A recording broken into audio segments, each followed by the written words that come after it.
Hello and welcome to Casting Roles, a persistent D&D campaign played by a bunch of theater nerds. Thank you for joining us. If you're liking the show, please don't forget to like, follow, and subscribe. And if you'd like to reach out to us, you can find us on social media. We are on Twitter at Casting Roles and on Facebook, Instagram, and TikTok at Casting Roles ILM. Our videos are uploaded on Fridays on our YouTube channel, and we occasionally stream on a Twitch channel as well. And we have a semi-bi-weekly talk show about episodes over on Juridan's Twitch channel, Thimpie, and I'll put that down in the description for you. Yeah. But with no other announcements, we'll go ahead and start the show.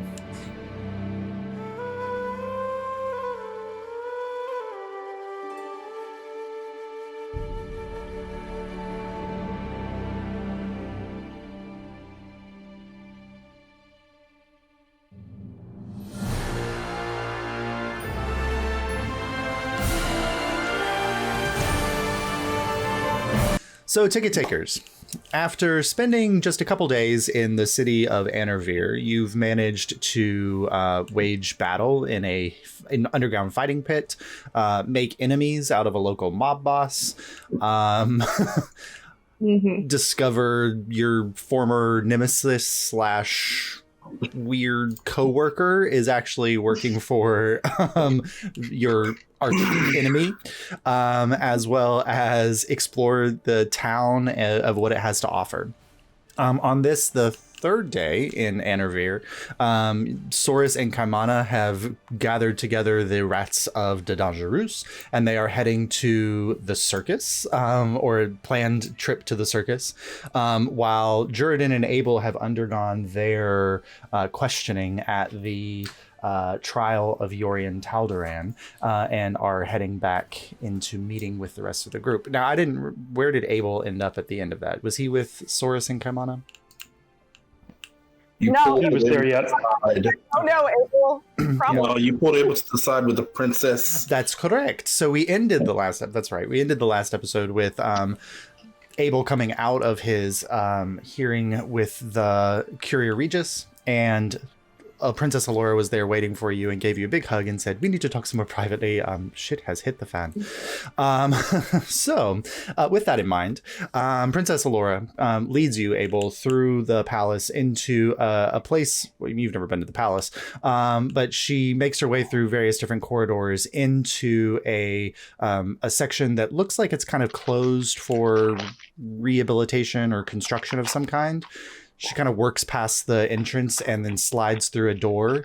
And there's just the general sound of hammers beating and voices talking. And you find yourself in a large circular tower that seems to go up 3 or 4 stories with kind of spiraling staircases on the edges. White marble everywhere, beautiful. But a lot of it's covered or sheathed off. And you see several individuals who are clearly Noavian, who are working in this space, building something or putting something together up on a higher floor. But she says, with all of the construction racket, I think this would be a quiet place for us to talk. How have you been? You are muted. I cast the silence spell. You cast the I've been doing well with the Adventuring Guild. A lot of troubling things going on across the continent, but I've come out on top so far. Yes, Lenaria has been keeping me kind of in the loop on some of the things that have been going on. Oh, and also, before I forget, and she reaches in her pocket and pulls out a small kind of velvet-wrapped object and passes it on to you, and she says, this is for Ma. We kind of got this put together. I managed to make a copy of Yusef's key for his office. Okay. I'll reach my robes. I'll hand it to Anansi. Anansi kind of little finger, like little pincers come out and then sneak back into your robes and hide it away. Okay. So I take it that you and Ma have a plan? You don't trust Yusef? Well, not as far as I can throw him. And my strength's rather high, but she would not say that. Yeah. Yusef, Shouldn't be throwing anybody with your bad back. yeah, that's true. Ma definitely does not trust Yusef, and I've been away for most of his tenure as head of the Curie Regis, so I will trust her judgment on this. I have not spent a lot of time with him, but he does not seem the trustworthy type.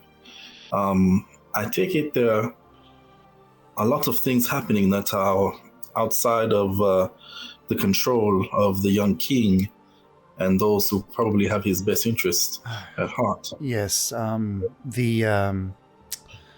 the Dane wing of the Curie Regis is making moves. They're trying to unseat Thornton Braid from his position as leader of the Radiant Legion. There's been talk about trying to remove the acumen from the Curie Regis entirely and taking Unali off. There's even been whispers that Lenaria might be getting too old in her role as the Archmage and Master of the Weave. There's one person that I would not want to challenge would be Lady Mistweaver. Why are they positioning themselves in this way? I'm not quite sure. It's clearly Yusef and Dane. They have Whistleton as a idiotic third-party member of their group. They're trying to seize power in some way, and they seem to be knocking off those who tend to vote differently than they do. And how does Nuevia fit into all this? Well, I think their willingness to publicly announce during the trial, just a moment ago, their interest in Nuevian trade speaks a lot to the fact that they feel emboldened by what they are doing. They feel they could get away with it, or at least, maybe worse, they would be supported by what they're doing. Yes, well, Ogwin and Yusef have not been in the same room together for about 3 or 4 days now. There was talk of a screaming match in Yusef's office. Ogwin stormed out and got lodging elsewhere. I think I may need to go and check on my father. I don't like him being surrounded by so many people who are so underhand with their dealings. Well, he's here now to oversee the construction of the orrery and telescope here in the East Tower as a gift to the king for his birthday. Yes. I will make sure I find time to meet up with him. There's a lot going on, and I feel that he would probably be the best person to relay information back to Nuevia. Yes, he can communicate directly with your mother. He has the name stones. Exactly. What about yourself? Are you safe? I think so. I'm a little concerned about what all of this political hubbub will have to do with Vicus. What does Vicus have to do with any of this? Oh, you didn't hear? I didn't hear anything about Vicus. He was publicly identified as the one funding the actions of Yorian and Feldspar. They have not moved to arrest him. They're keeping most of this hush-hush within the chamber for now. What? That is completely ridiculous. How would they implicate the next ruler of Nuevia as funding domestic terrorism here in Alyria? Abel, our ship was attacked by Nuevian ship.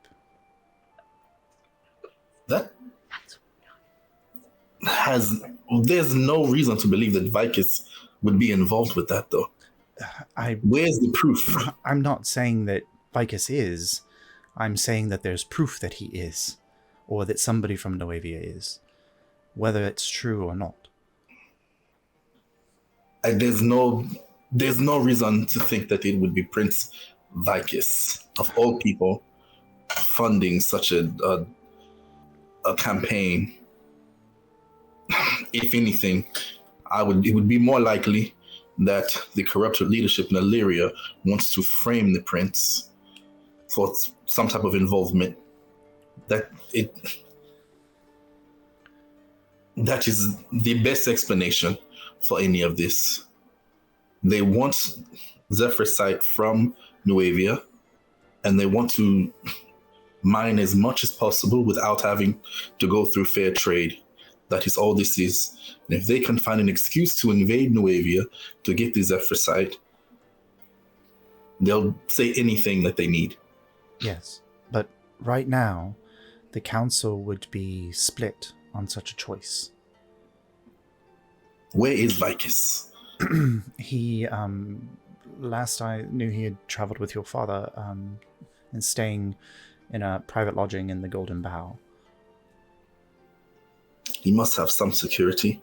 Yes, there's a Nuevian force here now. They came with the construction crew. Maybe I can speak with him and see what they plan to do to address these false accusations. This is ridiculous. Be very careful, Abel. I'm not sure. I don't think that they would make any moves before the king's birthday.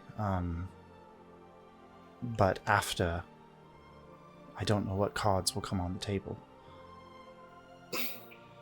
Probably would be best for him to leave before they celebrate the king's birthday, honestly. I think all Nuevians will be much safer elsewhere after this. You have a little bit of a shield, thanks to your membership in the Adventurers Guild, and also your actions in Feldspar were mostly beyond reproach from their eyes. At least as far as they know. That just means I need to become more involved with whatever plans Marlowe are putting together. Whatever information I can glean from my time here, I need to get it back to Nuevia. We can't let these false accusations lead to a war or allow them to take advantage of Nuevia just because of their greed. Absolutely. I managed to, when I made the key, took a small risk and snuck into the office just to make sure it worked, and saw the rough sketches of questions from Mar on her final day. She's not going to be asked much about Feldspar. Why would they want to leave Feldspar out? I don't think that this trial is about Yorian or his actions. They're obviously trying to build a case for who supported him. That's good to know. So I didn't With the see zone of everything, truth. but you can give her a heads up. Yes.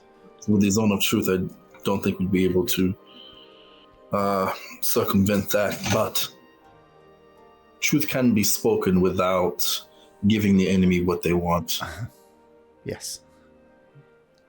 I will be sure to give her a heads up.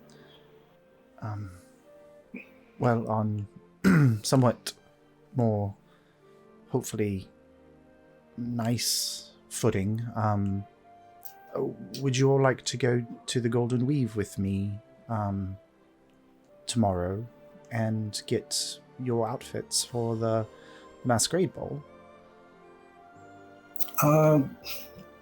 I'm sure the rest of the group would love that, and it will give us more time to catch up.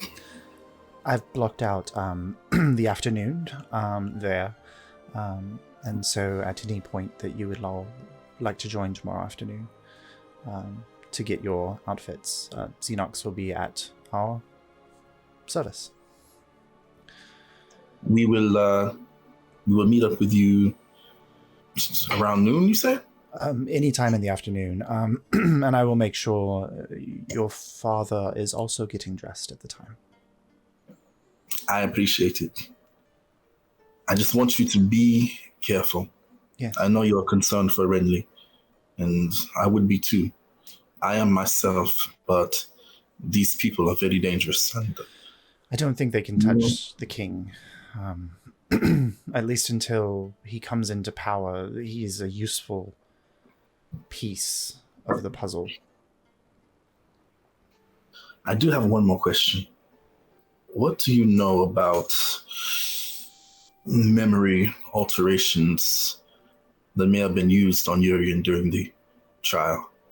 I mean, I suppose it would be possible.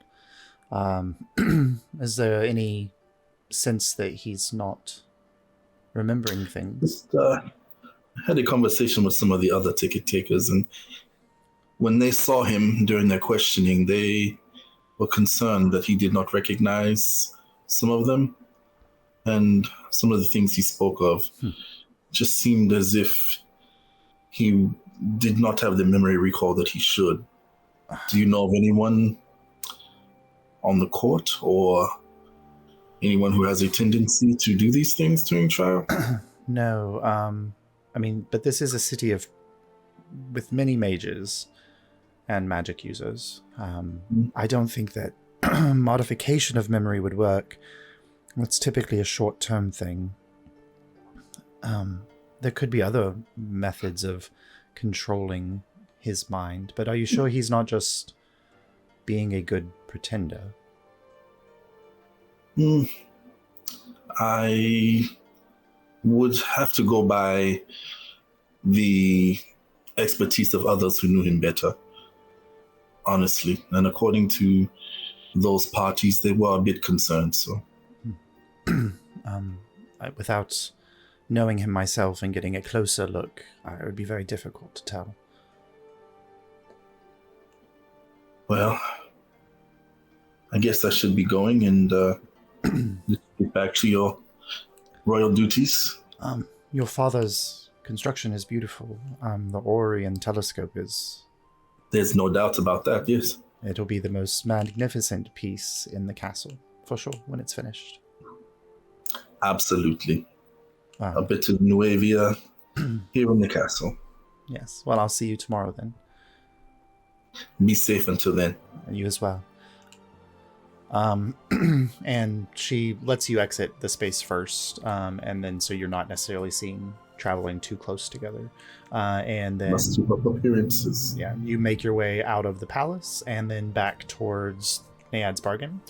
When you arrive back there, I think Soros and Kaimana and the rats are probably there waiting for everybody at this point. Marlo and Juri, where are you all at in our little... I don't know if I would have made it back there already, because I was coming back after my thing. So I think I would have been there. Some point during that, you would have made it back, because it had been about 25-minute, 30-minute walk. I used to mention Door to get there faster, too. So. And you probably took the people mover, so that's a much faster mode of transportation. So you would be back. Marlo, are you at Naiad's Bargain? Yeah. Okay, cool. So everyone is arriving back at Naiad's Bargain as the afternoon begins to peak towards the evening. And you've got space ahead of you. So you all walk into a raucous time of Soros and Kaimana and the Rats of Dangerous, and Nairoy spinning drinks and laying out tastes that the rats have never experienced before for them all. I go in the corner with my violin and I'm gonna start practicing scales. And I'm not talking to anyone. I'm just staring at the wall. Are you performing tonight? I'm just practicing right now. I haven't done it in a while. All right. Doing scales. Wait, I'm sorry. Is Marlo here yet or not? I'm so... Yeah. Yep. Nah, Yeah, I fucking stroll in. Okay, I'm going to find Marlo in a private moment, sort of away from everyone. And I'll let her know. I come bearing gifts from the Princess of Alyria. Oh, shit, yes! Apparently there was need for you to access a certain door. And I'll reach in. I didn't know if there was a need, it was more of a want, but yeah. Well, she was able to fulfill that want, apparently. Excellent. And I'll give her the wrapped item very discreetly. Take that. I am very curious to know exactly what you hope to find when you use this key. I mean, I never know exactly what I'm looking for when I do things like that. But, you know, any evidence is evidence. And I think this person, we have to make moves against them. They're making too many on their own. I completely agree. How did your part of the investigation go?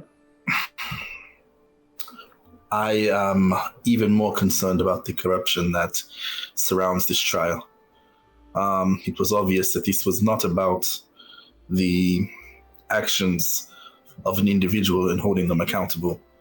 They want to use the trial, obviously, to gain political power, and one member made it obvious that they want to use this to leverage against Nuevia itself. So, Yep. You see what I've been saying, right? Like, I've been saying this for like a week now, and now you know. yes, Marlo, I completely agree. Which is why I asked. Because you guys all thought it was crazy, and I just want this on record that I was right. Not crazy, just eccentric, but Ugh. That feels worse. well, being eccentric does not mean that you are crazy. Which is why I ask, whatever you find, if you would please share with me. I want to do what I can to make sure that we are stifling these plans as soon as possible. Yeah, of course. No, you and your family and your people are going to be taken care of. We're going to figure this out. I will do what I can to ensure that for myself, but I would appreciate your cooperation. Of course. Well, that being said, we do have an invitation to meet with the princess tomorrow before the masquerade ball, so it'll be a good opportunity for us. Oh, we go to that tailor. We go to that. Yes. Gilded weave. Yeah. Yeah, they're a sweetheart. Yes. Yes, so whenever we are ready, we can meet her there tomorrow and Cool.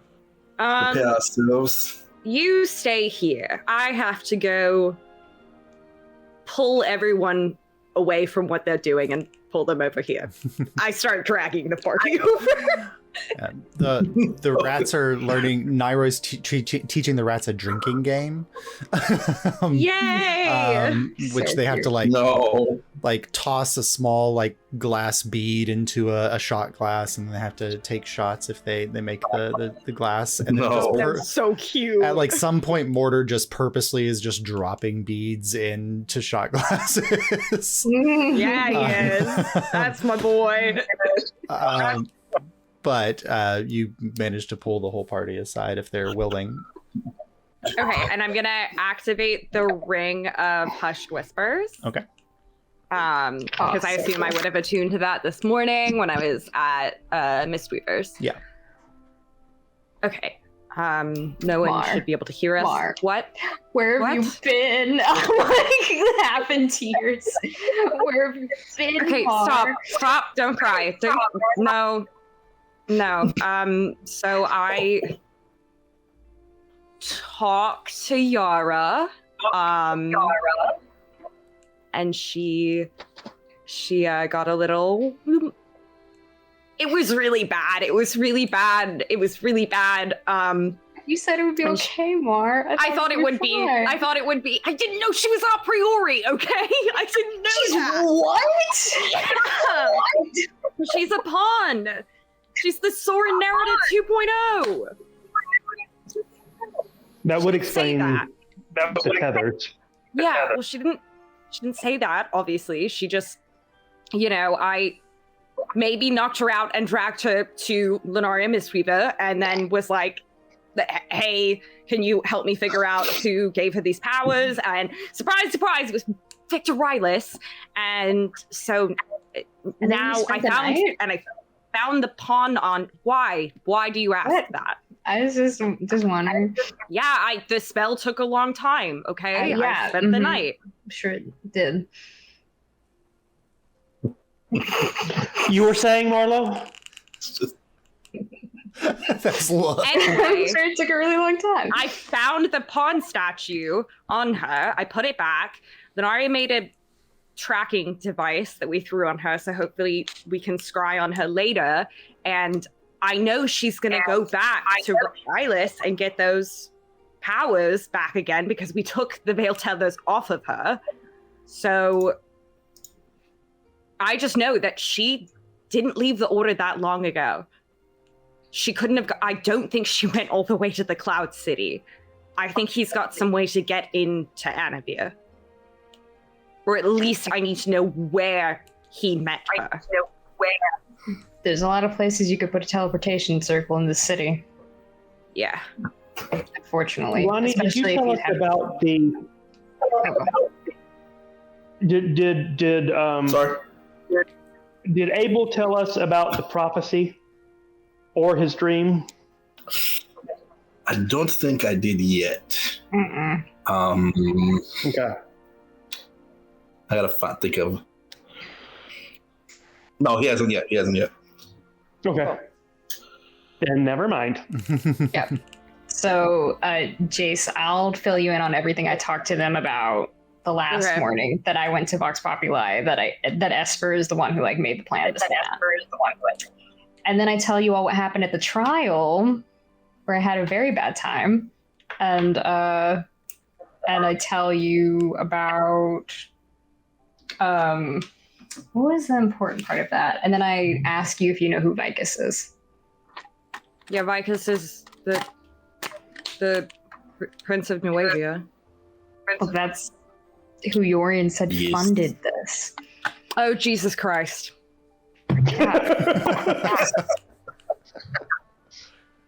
According to Princess Alyria, the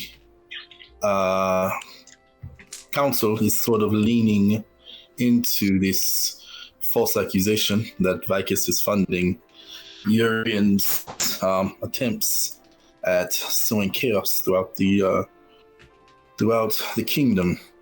I mean, are you sure it's false? Yorian has to think it's true, right? That's how Zone of Truth works. Well, he has to think it's true. It does not mean that it is actually true. And you said yourself that there was concern that his memory or his mind was being altered in some way. It's just, if you understand the responsibility that is on Prince Vicus, since the day he was born, he's been trained, groomed, and taught his responsibility as the next ruler of Nuevia. It's not something that he would take lightly, and he would never jeopardize Nuevia in that way. It's almost unfathomable to think that he would make a move like this, especially because how closely he's watched by our sovereign and his royal handlers. Vicus has always been a city child, and because of that, almost every aspect of his life he's tailored to and watched.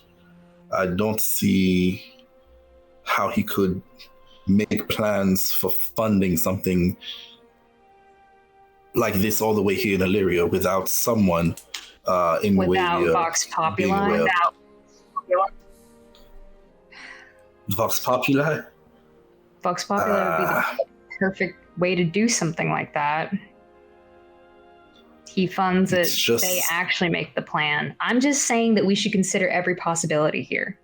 there is a possibility that he did pay for this. If he is involved, then I don't think it would be purposeful. It may be some misguided attempt at protecting Nuevia. Obviously, there are things in motion where people are trying to take advantage of Nuevia. If he is somehow involved, it may be his attempt to protect our people. And I'm just saying perhaps someone else could have taken advantage of him, and he's the fall guy. But I've seen no proof that he's even directly involved. But I will admit that the end game is the colonization of Nuevia. Look, this is what I've been saying about Yusef and Whistleton the whole time. Oh no, not when you, because I believe that. But if Vicus was funding it, what would the purpose be? Because if there is no purpose whatsoever, then we can rule out his actually having done so. Well, it's to cripple the crown so they'll stop trying to come after Zephyrsite, right? Well, the marriage between Vicus and the princess was supposed to accomplish that. If the two kingdoms were brought together through the marriage, there would be no reason for there to be a disagreement or war over the Zephyrsite. We could easily set up trade and then have a mutually beneficial exchange. Look, I think we have to remember this was on the patricians. And Abel, you were telling me in the trial about, what Dane said, and I've been telling you what Whistleton's done. We know what Haverly did. And it may have been an attempt to get the patricians specifically. That's what Yorian wanted. And I'm not saying it's right. And maybe, there's a very likelihood that he did not know what the money was for entirely. I'm just saying that if this is an attempt to frame Vicus, I think the money's going to trace back to Vicus.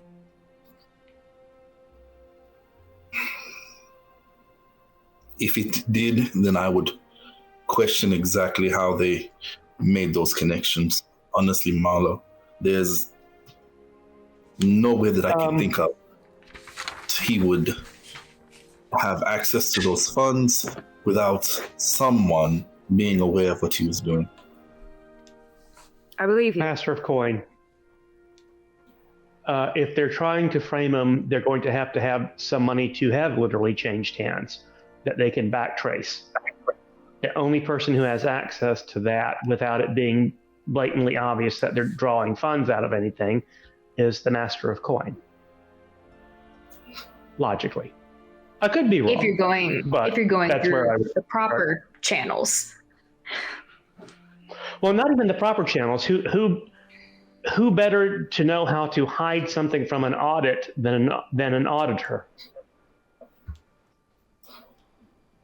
Which one is the Master? Who has access? Because that's Uriel Dane, who's votes the same way as Whistleton, is best friends with Whistleton, is also an ass kisser to Yusef. They're the three on the council. First cousin of she's just just run down his whole history. Yeah. His family lineage starts full back biography. Yeah. Was the least favorite child of his grandmother. Abel, we want to figure this out, and we want to do more research and see if we can find some information of our own. Okay, this isn't just gonna go down because they have this sham trial with a clear agenda against Nuevia. Absolutely. I'm not gonna let that happen. And as much as I see that Urian was misguided, I don't think that he should be the fall person for all of this. Urian made his choices. We have to. Look, if Vicus is innocent or was tricked, which I do think are the two most likely options, we have to find who else was involved. Because if we don't, they've got reason to really start making political moves against Nuevia. I mean, We must move quickly, the I marriage think. between Alyria and Vicus was to promote peace. And if that gets called off, then that's really bad.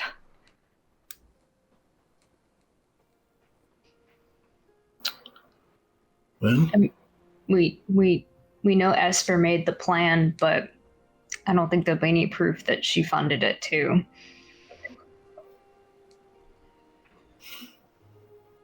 No, but what is... do we know about the gift exchange that Esper dropped off? I told you that she gave me a bag, but it was Okay. supposedly for Iris, but we can certainly open it. We might want to spread out before doing that. And not in the Naiad. not in this, not this. We will find some place safer and away from the public to try and see what magics may be surrounding that little gift that you were supposed to drop off. Oh, I'm totally going to be It's more set up in private. my... I'm totally going to be set up tomorrow, aren't I? They're totally going to set me up. Oh, Alyria has informed me that while she was retrieving your gift, she laid her eyes on some documentation. They are quite curious about a lot of topics that have nothing to do with what actually happened in Feldspar. Mark. Yeah, I'm getting set up to frame Nuevia, I think. You should turn into a werewolf in the middle of the conversation. You're right. Yeah, that's a great idea, Soris. I can talk as a werewolf. Don't- You know that, right? I can still have conversations. But do and they answer know questions. that? But do they know that? I mean, I can Well. growl, but I think at some point I'm not going to. I'm better at deception now, y'all. But it's not great. It's not great. No. I don't think having a member of the Ticket Takers shot dead in the middle of a courtroom for shifting into a werewolf is the look we want to go for right now. I managed to fucking talk my way around Bolton Coon.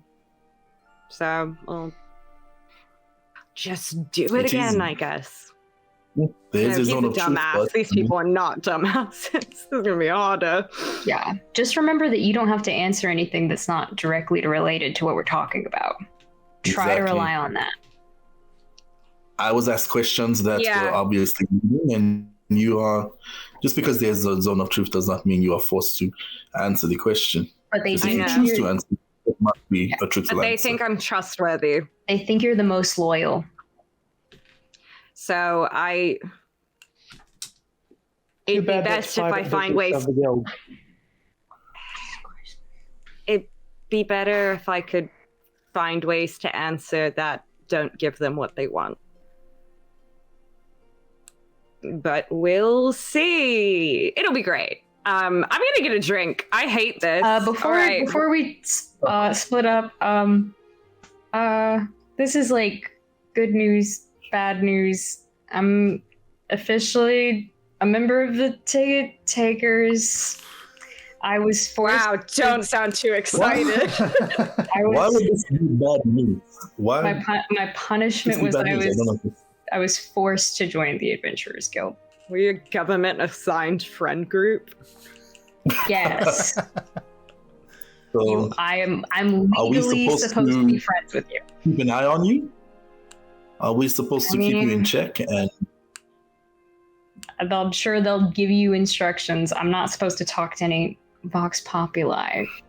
So, those are my two things that being a noble You're not were my supposed to. punishments. So Kaimana's gonna like lean in towards you and be like, now I want you to realize that being a member of the Ticket Takers is a big responsibility. And That you it have is, that it to is. you have to be prepared to make certain sacrifices, like what? and like occasionally you'll have to hand over any fish that you find Mm-hmm. to the leader of the Adventurers Guild All right. Who and, as and part who is of the your leader? as part of your dues, Yeah. as part of your new membership dues, and you also have to carry the smallest member of the party wherever they want to be carried until there's a newer member of the party. I think these terms are acceptable, Kaimana. I You shake your strike little a high hands. bargain. Anyway, thanks. Mar, can I talk to you for a minute alone? Yeah, sure. Please. Bring off. Please. Y'all keep telling the reds how to consume alcohol. And I would like to talk to you, Marlo, a little bit later as well. Okay, I'll make the rounds. I did Abel, and next year I'll do everyone. Don't worry. As you guys are kind of starting to separate, Nairoy comes over, and he's got a round of whatever you were drinking, and hands that out to you. He says, courtesy of delivery, Marlo, a pseudo dragon, just arrived with this, and he slides a book across the table to you. From it says The Lady of the Mists. Yeah, cool. You Thank look, Ooh, you look at the title and Stop. the title says already in the gift giving phase stop. of the. the title of the book in scrawled in like gold on the outer edge of the leather binding is the history of the Curie Regis. Yes. Ooh. Ah. Yes. Oh, amazing. Does Abel see this? Yeah, with your passive perception, you'd be able to pick it up. I don't think I'm hiding it. No. I mean, Yes. I just handed to me publicly. Hey, Naira, what's up? Hey, good to see you. Juridan, Yep. it's Yeah. a pleasure as always. Yeah, it's great. That's the drink is an Alyrian mule, Great. which you said was your favorite. Is that right? That's why I drink. Yeah, that's why I drink. That Yo, is correct. Thank you. I'll just take it and then I'll go over here. I have a trap-like memory. Memory like a trap. Thank you. Yep. Bye all. It's a writer. Okay, goodbye. Mark, can I talk to you? Yeah, you can. Do I pull you to side with a book, and I was like, first, what is that? It's a history of the Curie Regis. Okay, so a lot of stuff happened yesterday. Most importantly, I like take you by the shoulders, and I'm like, Marlo, Abiorn, why did you tell Nairoy to ask me out? Because he wanted to. He said that you said to ask me on a date. I didn't hold him at gunpoint and make him do it. I just told him he should go for it. He clearly wanted to. He didn't Do I have seem to like say someone yes. who should go on a date? Yes. It's not him, it's me. I'm horrible. Why would this be a good thing? Because he seems nice, and I think he would have fun, and it can just be a date. It doesn't have to mean anything. Marlo, he writes, he does books like, he's interested in something like this. And I like take out this romance book, and it's called Virgin Meadows, and it's got like, it's like a steamy cover on the front. And I'm like, he wants romance, Mara. I don't know how to do this. The only time I ever had he doesn't flirt like he writes romance, so I think you're gonna be okay. The only time I think I've ever been on a date is fucking Yorian convinced me to like break into this rich elf's house and we drank all his really old wine. And I think that's the only time. I don't even think that's a date. I think that's just I don't fine. think that's a date. That's just. I'm not an expert on the subject, but that doesn't sound like a date. I don't know. I don't think I've ever been on one then. Well, great. You can go on a date now. What do you do? What am I supposed to be like? You can't ask about the last any of my life. What am I supposed to say? As someone who's great about not talking about the past of my life to other people, you can just avoid it or just kind of gently say that you would prefer not to talk about the past. And that he will probably be cool with that. Okay. Because no one wants to hear about like your past on a first date. I don't think. Juri, I'm gonna be honest, I don't really think I've been on a date either. I questioned it before because one time Callian took me to Hightower and everywhere she brought me was like a really cute cafe and we got like hot chocolate, or then like we went to like, you know, the club together and like she was like dance with me, or like just stuff like that where I was like, Are you dating your boss? no, That sounds like you're dating your boss. No, it was just. Is this why you have such a weird relationship with this like order thing? Juri, I just like Dora threw a lot of stuff at me, and I really can't process this right now. I shouldn't have brought it up. No, it's fine. I didn't mean to stress you out, Mara. You were in the room last night. It's just Yara was like, oh well, we all know why you're Callian's favorite, and that's why, you know, you get ahead at the order, and why, you know, stuff like that, and like. Oh, I see why you had to fight. I get that. And there were a lot of reasons I had to fight, but that was one of them. That was what, yeah. I understand, Mar. I get it.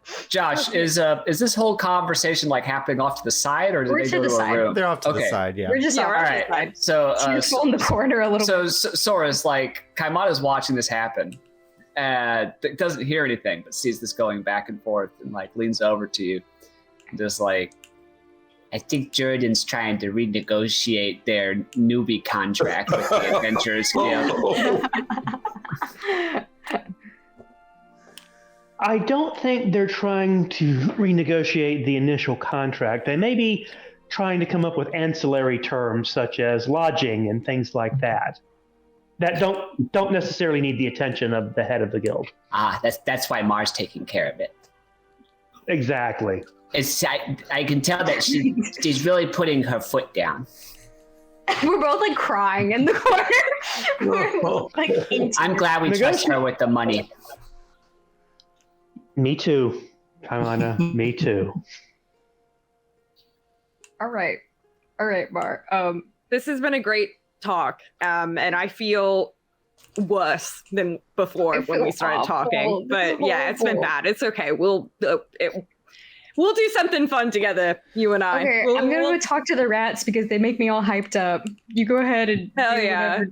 I go over to the rats and start drinking with them. Yeah, they start trying to teach you the rules of this game, the drinking game. I keep mage handing, so they have to drink.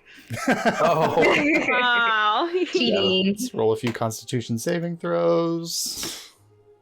Well, Olympic has Mage Hand. Could he bat it away? He can try. Go ahead and roll a I don't know what his stats are, but you can roll a dexterity check.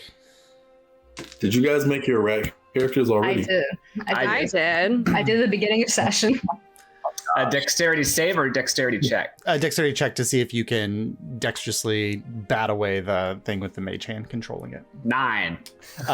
So I would say between like the number of times the jury attempts to do it and then the number of times that Limbic, who is not as powerful a mage as Juridan is, tries to bat it away, he's successful like 1 or 2 out of the 5 or 6 times that it happens. Yeah. I really want to see a mage hand slap fight. Well, get them all drunk enough and it'll absolutely be. All of the rats are currently drunk except for Mortar. Yay! Perfect, My perfect. boy! So that has this. He get all this liquor. Yeah, I rolled 5 checks and all of them were below 10 except for the 14 that I rolled for. Beautiful. It's because he's Mortar. a hefty big boy. Yeah. Incredible. So that has the same effect as exhaustion. So they'll roll with disadvantage on further checks. I Hope scoot they're not over doing to anything Taurus. tonight. Hi. Hi. I have something in 2 parts. First part is for you. Second part is for you to give Amalia. And I give you a box. And I walk away. What? Get back here! What is this? Do you open the box? Yeah. All right, Soros, would you like to What's in describe the box? what she sees? What's in the box? There are 2 pendants that are half moons. And you figure out that there's a little mechanism where they could click together and make a full moon. And on one of them is written Mar, and on the back of it is a wolf's paw print. On the other says Amalia and has a bear paw print. And there's a little note that says, yours is for her and hers is for you, so you can always talk to each other. And Mark's there's fully weeping. I mean, this Yeah. is... there's the sending stone spell is cast on them so that In the back it says best friends forever. like fully crying. Oh, that's adorable. Yeah, I take the box and I just like shoot Soros like a really like a nod from across the room. Oh. All right. As Yep. the afternoon progresses, you guys eat a light late lunch, drink with the rats, but you've got the remainder of the afternoon and the evening ahead of you. It's probably approaching like 5-ish or so. So if you're planning to make it for the circus show, the main event begins at 7. So you've got a couple hours to traverse to the circus space if you want to make it in time for that. Abel wants to write out a note. Spend some time kind of I'm gonna write a note and tuck it away in my robe for later. All right. So you take 25 minutes or so and write yourself a note. Anybody else?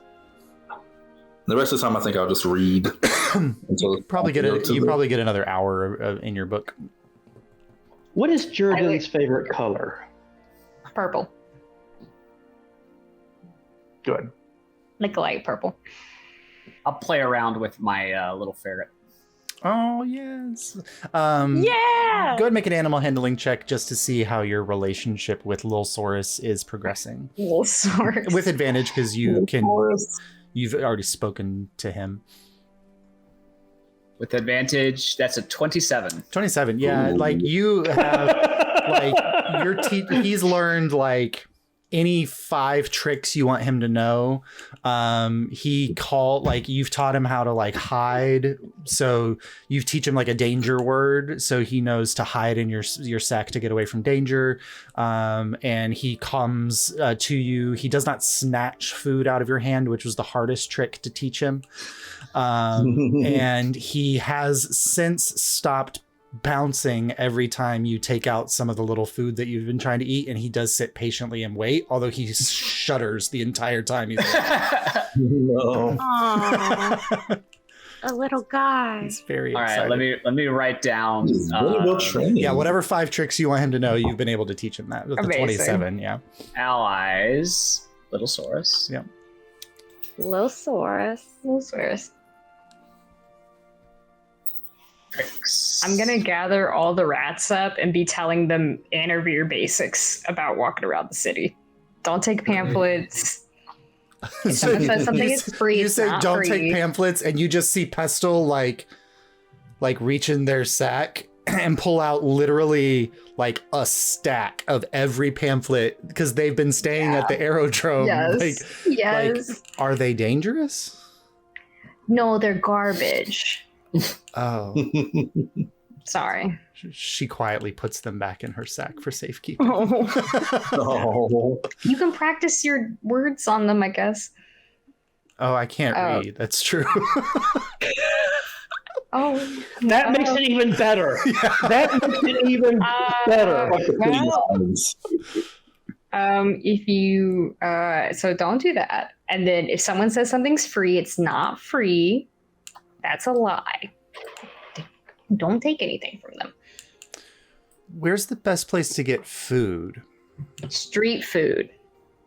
And you tell them where the Anytime- mess is? Yes, I tell them where it is, and I'm like, the sketchier the vendor looks, the dirtier the cart, the better the fucking food's gonna be. Do you understand me? It's amazing. And I tell them all the best ones to go. Alembic has like taken out a notebook, and being the only one probably with the ability to read and write is taking notes. I think Beaker can too. Beaker probably can too, yeah. I have cleric-y shit. Oh, yeah, he can.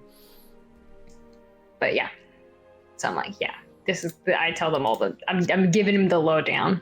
Is there like a defunct empire, Josh? There are many defunct empires because they were all subsumed by the Veil. So it's like, is there a well-known one that like the closest one? If someone was like Rome, if we said Rome fell or Rome collapsed. So I imagine that Alembic would have done some research, like in the libraries when he had a chance. The closest one is the Suvenarian Empire. It's the lands of the Vanishing Isles used to be part of a much larger archipelago. And one of the most opulent, beautiful empires in the world was located there. But it was subsumed by the Blight and the Subversion and the Veil. So yeah, Alembic is like writing down his notebook. If the boiled peanut stand has a Suvenar Empire flag, it means it's really good. No. Too literal. But yeah, that's what I'm doing for now. All right. So the afternoon progresses. You guys have your choices. Who wants to head to the circus, or who is everyone going to the circus, or? I'm going to the circus. Yeah, why not? So Abel and Kaimana and Saurus and the rats. I tell them, I'm like, listen, I've had a very stressful day, incredibly stressful, and I think I just need to like marinate on this, and I don't think a circus is gonna help. So I fully trust y'all to go to the circus. I want you to remember all the words that me and Mar told you about, and Abel, you're in charge. But I'm just saying, Kaimana, you just need to like. Okay, we take turns being in charge, right? Yeah. So you're the leader most of the time, remember? Mm-hmm. So Abel gets a turn this time. Because this mission isn't as important as the other missions, so Abel can lead it. Slide that shade in there. Understanding. Abel will lean forward to Kaimana and say, "It's okay. You can still be in charge. It's too much pressure for me." But please just don't get into a lot of trouble. Let's keep it small to medium amount. And if you cause trouble, don't get caught. Run. You hear that, That's Abel? the best advice I've heard all day. Yes. Well, you should listen to it. I like the fact that realism, not don't get in trouble, but just keep it to medium trouble. It's small to medium trouble. You can knock over the popcorn stand, but don't burn the tent down. Yeah. So that would be so Okay. good. Have fun. Don't get brainwashed. You'll do great. Have fun at the circus, kids. To all the rats. Have fun. They're all like, "Thanks, Jury." A little slurry. They're all wasted, right? A little slurry, Yeah. except for but Mortar is not excited. We're all He's just boys, right? Mortar's No, just Mortar is not amused. Mortar does not know what a circus is, but is too proud to ask. None of them know. They just saw a flyer that's very colorful, and a Limbic read it to them, and they were like, okay, this is it. I love it. All right, so Abel, Source, and Kaimana, you head off with the rats towards the circus. Walking there would take about an hour. It's outside the eastern gate or the western gate of the city, or you can take the people mover. The people mover. The tram, the trolley. Oh, Yeah. Okay. Yeah, people mover. So you get to the people mover, and you get up on there. I'm under 12, so I ride for free. It's always free. But so you all get on there and you make your way. Free public transport. That's so cool in this Yep. fantasy land. setting. Wow. Yes, free public transport, universal basic income. No, free healthcare. That's crazy. You all make your way to the eastern gate. Sorry, I keep saying eastern. The western gate of the city. On the main thoroughfare, the tram kind of rises up into the center of this massive road that has dozens of carts going by every now and then. Lots of people walking. This is the Kingsway. It's one of the major passageways that goes from the western side of the city to the center of the city. And you get out to the western gate. The tram stops. You exit and then go out the massive western gate, which is this huge wooden with platinum embedded into the gate in a beautiful design that depicts the geometric symbolism of the 8 gods. But it is currently open, and there are people kind of streaming in and out. And you walk out into a beautiful cobbled pathway that exits out of the city. And you're kind of up on a rise. Anervir is built up on 9 hills that overlook the valley area around it. And you see that there is a small stream of people who are making their way down off to a chute that goes down into one of the valleys below. And as you kind of crest over the top of the hill and look down beneath you, you see, not far from the city gates, a massive 3-posted tent of red and gold, with a taller center peak that's got banners flapping in the winds, and then 2 smaller peaks on the sides that also have banners. There's lights and streamers coming off of this, and the whole thing is kind of lit up almost like fairy light. And then in the same space around this, there are multiple smaller tents, and then there's a whole paddock of what you can see from this distance, like 8 or 9 paddock spaces that Kaimana, even from this distance, you can see moving creatures in that space. So you descend down and you follow, and it's interesting because the moment you get to the area that they've kind of cleared out for the circus, the moment you cross the barrier, you start hearing music. And it's just coming from somewhere. It's hard to tell, but the entire circus space has that like glockenspiel style music's playing everywhere. And you walk under the center banner that says Graf Glockenspiel's Good Timing Gilchrist Circus. Attached underneath that, now the Star Speaker Spectacle. And you kind of walk in and you hear the giddy laughter of children and families. They're running around with cotton candy and popcorn and all manner of food and circus foods. And you just kind of hear people shouting and barking different things. There's games. There's signs for different little exhibits or things that you can see.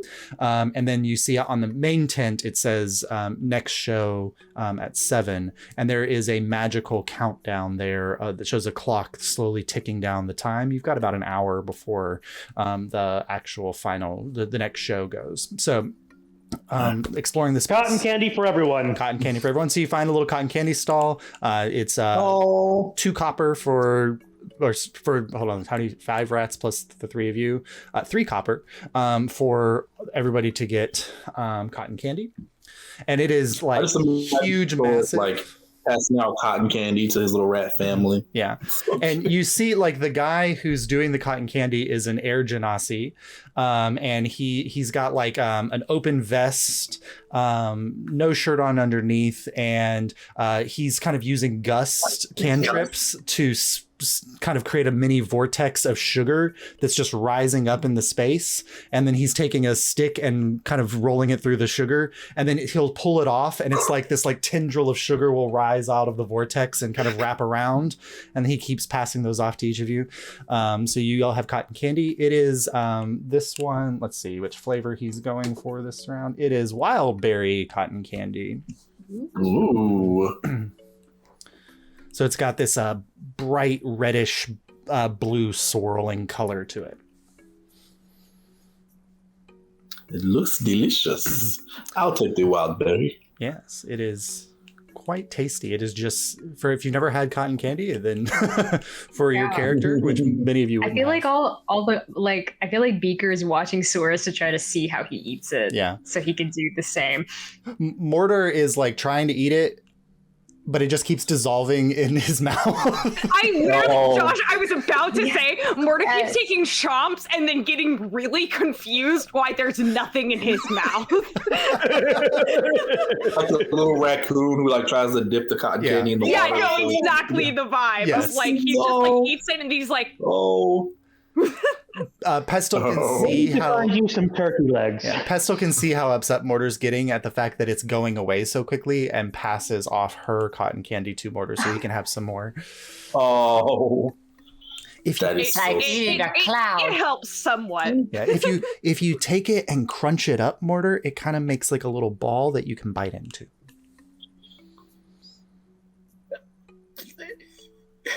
Adorable. But if it just doesn't. Why would you eat something if it's gonna disappear? Because it's sweet, but you don't like sweet things very much. That doesn't everything disappear when you eat it? Not fast. Right. There are turkey legs if you want to get a more substantial meal. Oh. Yeah. Oh, he's going for the turkey leg. As you're eating that, and then you see the giant turkey leg. And you know what? I'll say it. Mortar goes crazy and double fists the turkey. Much please. And I mean, like the giant turkey leg, the size of Mortar's face, basically. Yeah. 2 of them. Yeah. There you go. All right. Oh, he's so happy. What other parts of the circus would you like to explore? Are there any like sideshows? Yeah, so there's a few sideshows. So there is a lot of the sideshows are people who are kind of, they do a small act here, but then in the larger circus act, they do something much bigger. So there is one tent where you see the Renala the Weird, Seer, and Mundane Magician has a little show that she puts on. There is Jorge Hackensmite, the strong man. He's kind of just out in the open, and he's like currently balancing on a ball while he's like got 2 chairs that he's kind of lifting up, and there's 2 dainty halfling women sitting in both of the chairs, and then while he's kind of like balancing them, they're like doing handstands in the chairs. And this is Qualag and Kulog, and they're the high wire trapeze artists. And they're kind of doing a little preview show of what they'll do at the main circus. There is a tent that says information about Starfall. Enter here. And you see 2 individuals standing outside that you've seen before, kind of similar individuals, robed, standing there, smiling at everybody who passes by. And there's a couple people that like will come into the tent and then they exit the tent and they look very focused on something as they're exiting the tent. But you so all the rats to avoid that tent in particular. Do they have pamphlets? They have no pamphlets. If you go there, we may never see you again. So just avoid it. Why do they have that kind of tent here? It's for unsuspecting little rats who don't heed the warnings that they're given. So stay away. I like grab Abel's like sleeve. Abel's parenting method is fear. Probably what my mom did. So yes. it's all I know. True. Kaimana does see the sign that says that there is an animal exhibit over at the back end of the circus that he could go to. I never did say this, but the other headline I had in mind for Jorge was world's tallest dwarf. Oh, God. Oh. We gotta he'll go check out the animals. Okay. All right. So Kaimana, kind of, you see the sign. I'll go with. And you bound off towards the animals. And as you get to the outer gate of the paddock, there's an individual standing there. They just say, it's a welcome petting zoo, although we don't recommend petting the taiga because it hasn't been fed today. But it is a copper for entrance into the petting zoo. So anybody who wants to go in can pay a copper. I'll pay for everyone to go in. Okay, good. No. So it's eight copper for everyone to go in. Oh, a big spender over here. You had to break a silver for that. I did. All right. So Kaimana, you bound in, and there are 1, 2, 3, 4, 5, 6, 7, 8, 9, 10. There are 12 stalls in here with various different animals. Most of which would be ones that Kaimana could benefit from at CR1 for wild shape. The first ones you see are relatively for Kaimana, they would be very exotic, but for people from Alyria, these would be more commonplace. You see there's a tall giraffe. There is an elephant, a zebra, and a tiger. Which all come from the Veltland area of Alyria. And these are kind of at the front. So they've got like the more mundane creatures there at the front of the exhibit. And like the giraffe, like the moment you enter in, the giraffe like leans over the exhibit and lowers its neck very close to you, like wanting to like sniff the new arrivals and see if you have any like food objects or things. And then I'll try to do an animal handling pet it kind of a thing. Yeah, go ahead. 26, yeah. So you kind of pet it and then it kind of tilts its head and you get like the little it's behind its ears and it kind of shudders a little bit and then lifts up its massive head and then goes to like a bale of hay that's next to it and chomps on it and then it's just dropping hay like raining down on you from above that's there. And then in the pit next to it there's an elephant that's kind of half in a pool of muddied water and it's kind of mudding itself in the heat of the afternoon. And then at some point it dips its snout in and just sprays a spray of water across the whole area. So it's like you're in the splash zone for the elephant. Yay! The tiger's pacing in its cage, like ceaselessly, just like walking back and forth and back and forth. I ask it if it's okay. Just hungry. They don't feed me until later this afternoon. I ask Mortar if I can have one of their turkey legs. I'll get them another one later to replace it. Why? To feed the tiger. It's hungry. Oh, all the rats could understand this entire conversation heard it. too. Yeah, because you all speak beast speech. Okay. I turn to the tiger. You're welcome. No. Thank you. You toss the turkey leg over, it snatches out of the air and kind of goes and hides in the corner and just kind of starts picking the meat off of the turkey leg. At that moment, come on to the side, you hear a very loud screeching bird call, and you're immediately attracted to a set of smaller cages, one of which has 2 peacocks in them. One is a vibrant blue and green peacock with its tail kind of up, waving in the air. The other is albino, and they are screeching into the night. And next to them are 2 other smaller cages. One has an endlessly smiling rodent that you don't know the name of, but it's just like this little guy that just always looks like he's just smiling and happy, and then he'll eat a little nut and he's just smiling and happy. Let's see. Abel, make a nature check. Okay. Nature? Mm-hmm. Sure. You are the only one that may know what this creature is.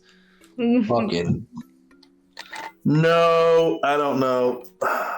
Yep, you have no idea what it is. But I'm too busy explaining albinism to Alembic and how that trait is passed down, and how it present in different animals. Yeah. Pestle goes, does that mean Saurus is albino? It does, but it's nothing to be ashamed of. That makes you special, Saurus. Is he albino? I mean, white rats, I guess. It can be. Yeah. Saurus is the most special. Yeah. Mm-hmm. No, because I don't have pink eyes. There you go. Yeah, he's not albino. Okay, all right. He can be a white rat without being albino. All right. Yep. And then, so there are workers who walk by, and one kind of comes up and he says, "Oh, the Coca, he's looking pretty excited to see all of you," but he's always excited to see everybody. And it just like comes back up after eating a nut and is just smiling at you. I ask it how it's doing. I'm great. Are you good? I'm good. Oh, that's great to hear. Do you have any nuts? He has literally a pile of nuts in his cage. No, I do not, unfortunately. That's okay. I have cotton candy. What is cotton candy? I tear off a little piece and hand it to him. He takes it. Where did it go? We don't know. It's magic. It is, I think. I hate magic. Oh. You shouldn't hate magic. It's all very logical. And he goes back. No, Did you say you had any nuts? We do not have nuts. Stuck on a loop. He is. If we find some, I'll bring them to you. That would be fantastic. And he goes back to eating them. The peacock next to him is just saying, "Will you ever shut up?" But he's screeching it as peacocks do, as they make their way through. Directly next to that cage, as you continue to make your way around, you start getting into more truly exotic for everybody to see. The first one is a taller cage that has kind of roosting areas, and you see this creature that looks like, at first, Kaimana, you immediately are like, oh, it's a parrot, like, because you've seen parrots before. But when it turns and looks at you, it's got almost like a deer skull for a head and deer antlers that come off of it, and it kind of flaps down and lands as you get close to the cage and is looking at you, and you can tell it's like looking very hungrily at the small otterkin standing before it, and there is a sign that says "Do not feed the parrotin." And so this kind of like winged creature is just like standing there, and it's like, I would like to roll animal handling. okay, go ahead. I'll like Crocodile Dundee this. That's not a knife. 24. 24. So like, as you kind of are, what are you trying to do? Not fear me, but like respect me, not see me as a food source. Okay. So you manage to kind of puff yourself up a little bit, and it like backs up a little bit, and then just is kind of looking at you in your general direction. But the other one flies down, and they kind of look at each other, and they look out at you. But they seem very interested. But they're beautiful coloration. They're reddish feathers that end in blue at the tips of the wings and the tips of the tail, but it's the disconcerting kind of look of like almost like a skull as a head, but with these deer antler horns behind them. I like these ones. They're pretty. They seem to like you too. Mm-hmm. I can't believe how tall that giraffe was. He's all way up there. Imagine if you were sitting on his head, how much you could see. Everything. I could see everything up there. All right. If we ever need to scout around, you could turn into one of those, and we could put Little Saurus on your head, or Anansi, and they could look around. So, are there like signs that are like, you can pet this one, you cannot pet this one? Yeah, so like the giraffe and the elephant had very like clear like hand welcoming symbols. The koaka and the peacock said don't pet. But this one doesn't say pet. So they all kind of either have like a welcoming hand or not a welcoming hand. All right, everything that is a welcoming hand, I am petting. Awesome. Like, also, just for you as a player, Kaimana, anything that I'm showing you, I have a level 1 CR stat block for them. Sweet. Yeah. Paratons are actually not beasts, but I've got one that kind of adapts it to a beast. So awesome. yeah, they wouldn't, because I think elephants are like CR2, but I've got one that like you be like a pygmy elephant, basically. Yeah. I think I need to go up 1 or 2 more levels to get a flying creature. Yes, but you could do the Paraton when you get there. Mm-hmm. Okay. All right. As you make your way around, the next one, as you're kind of working, you hear rustling in your sack, and like Little Saurus like peeks out, and it's like sniffing the air. And then as you walk around, you see like a large cage that has different kind of like things that you can crawl over or crawl under or whatever. And you see just like this massive kind of tail disappear into a little like cave of branches. And then peeking up around the corner is a giant version of Lil Saurus before you see a giant ferret. Wow. Lil Saurus like climbs up on your head. And then the other one kind of comes and bounds over to the cage and is looking at Little Saurus and sniffing, and they're almost getting kind of like nose to nose. Be careful. Little Saurus like backs up a little bit. Yeah, that's not a command I have. Well, he hears kind of the caution in your voice and he backs up a little bit, but you can see like his back furs are just kind of like bristling down his back as he's just kind of like, what is this exciting experience? Can you hear what he's saying, Saurus? Absolutely. Yeah, the big ferret is saying, why are you so small? And Lil Saurus is saying, I'm almost full grown. What are you talking about? Why are you so big?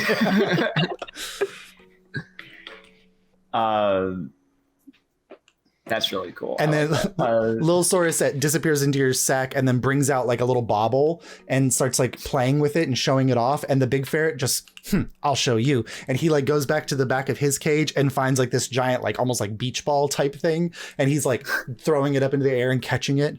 No. And Lil Saurus kind of looked like dueling banjos. dueling banjos. And then they come back to kind of sniff each other. It's like, your toys are kind of cool. Well, your toys are kind of cool too. So is the giant ferret about Kaimana size, or is it like a slight probably it's bigger than Kaimana. It's probably Saurus size. Oh my god. So like, well, Kaimana's looking at his habitat and it's just like, wow, that looks like so much fun. No. It's got all those tubes and he's got this shiny stuff in there. Oh, I want to climb in that. There's a lot of little toys and things that he can play with. And then there's like ledges in the cage that he can climb up onto. And then there's little tunnels and things that he can play through as he goes. Are you making that obvious, Kaimana? No. I'm not, like, but later I might shape change into an identical version of this ferret and just play in the McDonald's play place for an hour.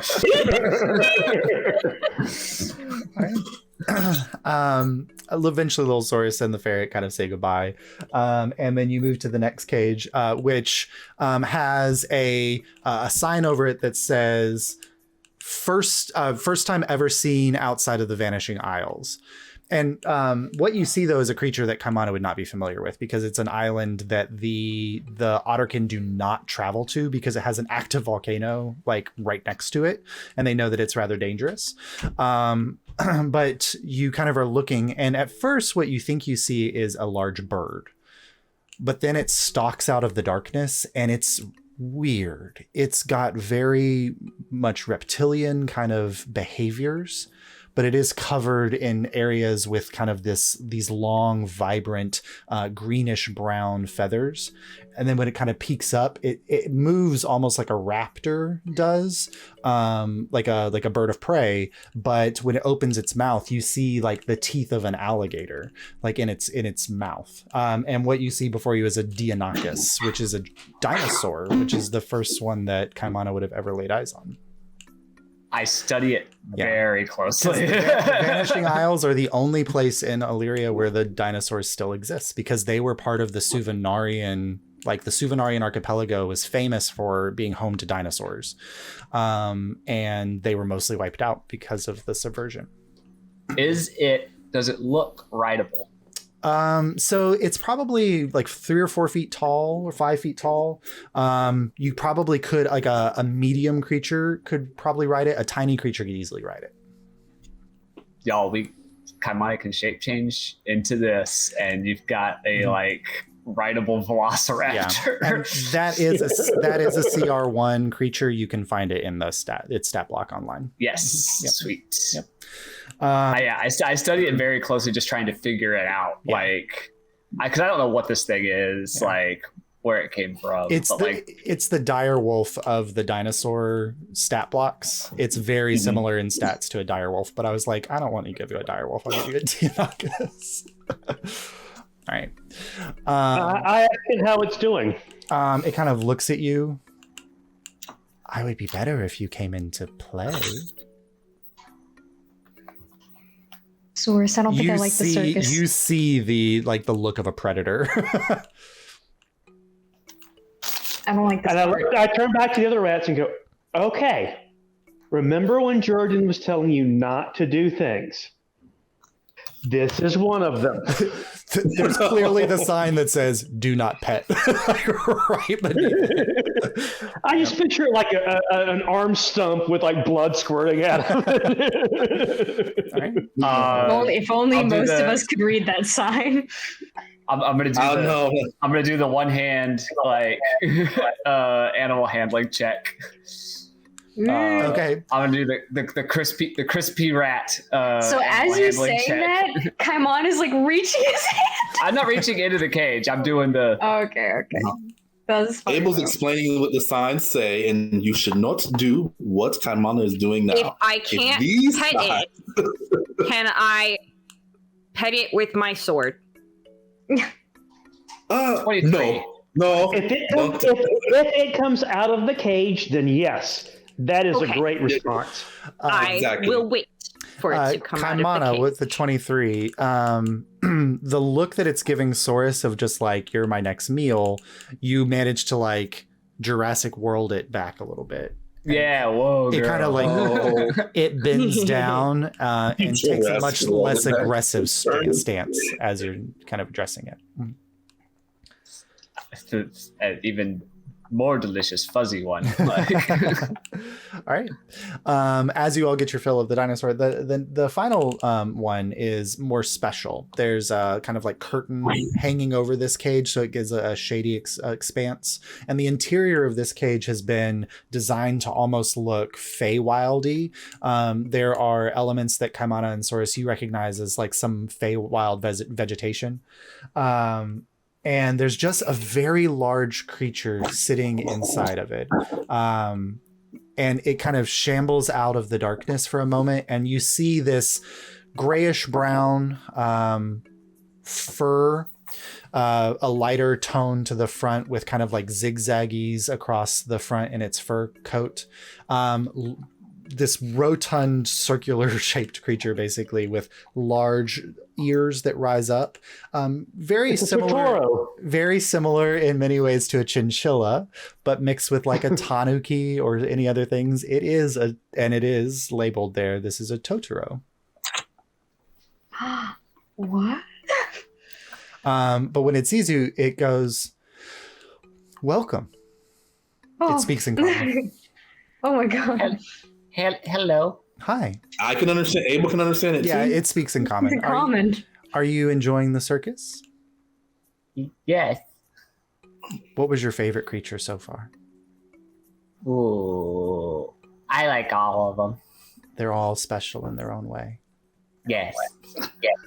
This. But you can speak. Well, Are you here? I'm not a beast. I'm a fae. Are you here under your own free will as part of the entertainment? I managed to work out a contract that works in my favor. So we don't have to spring you. Oh no, I can spring myself if I want to. And for a moment, he like closes his eyes and he's not in the cage. And then you just feel a tap on your back, Saurus, and he's standing behind you. Mm-hmm. And then he closes his eyes again and he's back in the cage. And he says, "This works out well for my favor." They had a blink dog before, but I think they liked me. I look fluffier. Wait, you said you were Fae? Yeah. Do you know a bluebird nice guy? I mean Robin Goodfellow? Yes. Oh, He's part of my court. Oh, cause he like we owe him a favor or something, or like we made like a deal we had with a him. contract. Yes. Oh, he likes to make contracts. But most fake creatures do. I can't remember exactly what it was about, but do you know, is there anything you can tell us about him, like what he really likes or something? Well, he collects figurines of people who don't carry through with their contracts. Oh, well, that's good to know. Okay. Good to know. I think he also likes pineapple. Okay. Yep. All right. The Josh. first thing was more.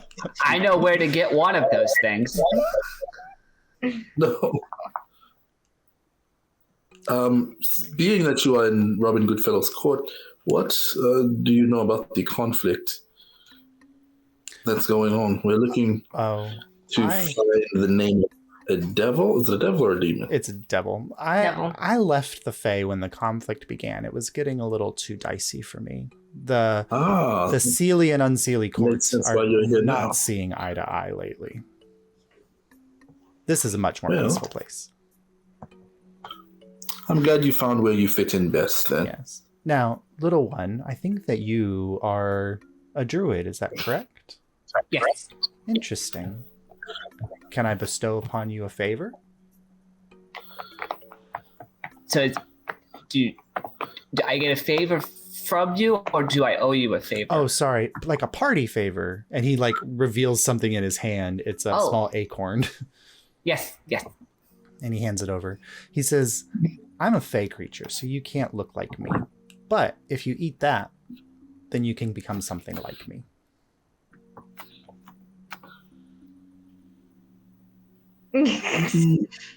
Is this a riddle?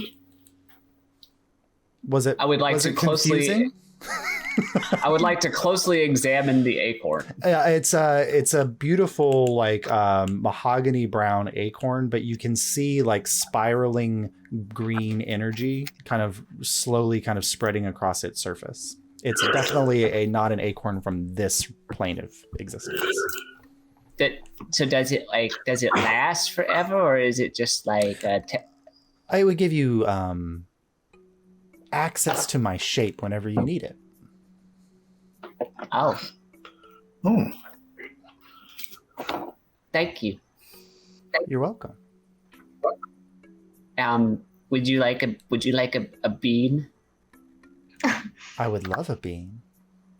There's something special about these beans. Okay. I have no idea what they do. I should not eat them? Do not eat them. Okay. Well, okay. I have not tried eating them, but we planted one and it made a bunch of giant pink frogs that tried to eat everyone. What? And then What are you talking about, Kamana? oh, nothing. But remember, we talked about the difference between imagination and the real world. Is this one of Nothing these? happened, Abel. It's fine. And then like we Nope. planted another Believe bean that? and it did nothing. So I don't know what this bean will do. It might do something really weird. It might do nothing. But maybe you can know what it does, and you can have it. And I'll give him a random bean from the bag, Okay. which leaves me 3, I think, at this point. I think you have 3 left, yeah. Okay. All right. He says, thank you. Is there any particular rule about how to plant it? Plant it, give it water, and then like wait, like a You probably want to step back before you wait. yeah. What is going on with this bag of beans? Where did you two find a bag of beans? As you're having The this nice conversation, he's burying it Okay. in the corner Oh, of his incredible. cage. Incredible. And a phase like, yeah. you guys are Faye talking. Oh, he loves this chaos. It's a Fae. Yes. Exactly. Right. What did you roll? Oh, wow. Josh? Okay, cool. So he kind of steps back and pours water on it. And then as you guys are having this conversation, Kaimata, you just see like a little tree like pop up out of the ground and then began to grow and expand in the corner of his thing. And it's like pushing up at the top of the fence is not metal. Wow. It's like, it's woven rope basically.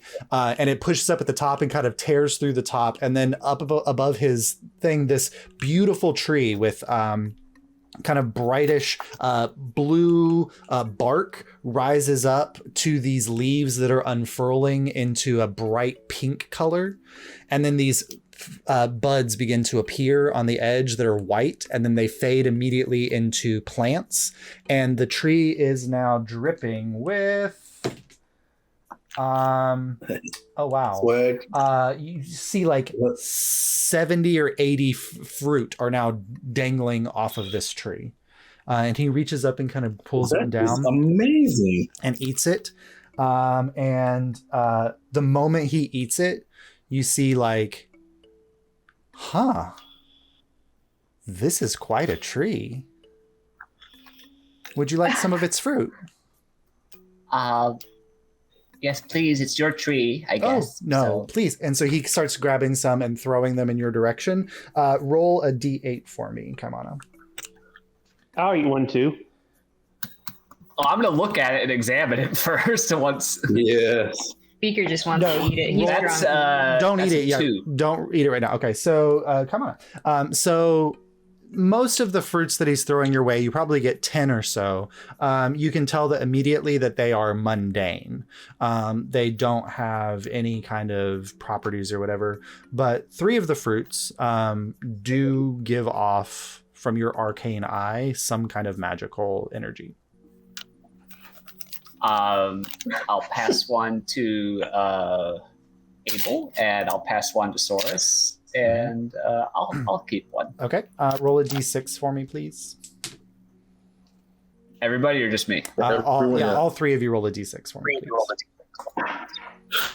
It's a I'm not 2 rolling for me again. 2, 4. 4. What'd you get, Source? 6. 6. Okay. Cool. All right. Keep that in mind. Man, that sticks. I'll keep that in mind. Okay. All right. I feel bad not sharing with the other. But Beaker just wants a normal one. there's plenty of. Oh yeah, I'll other get ones. So- Beaker. Yeah. and He when just you wants a eat them, normal. it's weird because they taste like a pina colada in fruit form. They're like coconutty, but also limey, Ooh. and yeah. Coconut pineapple. This is a lovely fruit, Kamana. I don't know where you got those beans, but they're pretty That nice- impressive. The nice lady in Feldspar gave them to me. Which nice lady in Feldspar? The one I gave all my money to. Okay. And I was, I guess let's see. And was it fair trade? She was like the priest lady. The one that was rescued from. Yeah, Okay. I said she was going to need help rebuilding the town, so I gave her my money. And she gave you the beans in exchange. That was nice. But they all don't create trees. Some of them create pink frogs. I don't know how it works. I just know you plant them and sometimes things happen. Okay, well. It's like I life, guess but a bean. Sometimes life is has like a bag of beans. life is like a bag of beans. Sometimes magical fruit tree, sometimes frog. Giant pink frogs. Okay, yeah. T-shirt time. Come on. Life is like a bag of beans sitting on a little bench with a bag of Yes. And just in the sense of, so he tossed you of the 90 or so fruit that planted. You guys have 15 random fruit that you can eat for food. Just so you know, they will keep for 30 days. So He tossed all the fruit over? well, he tossed you like 20 or so of them. So you got that you can eat over the course of the next 30 days. The magical ones will also last for 30 days. So you can. Cool. How many were That magic? was going to happen. Like we're going to be in There's three magical ones, and you three have magical ones.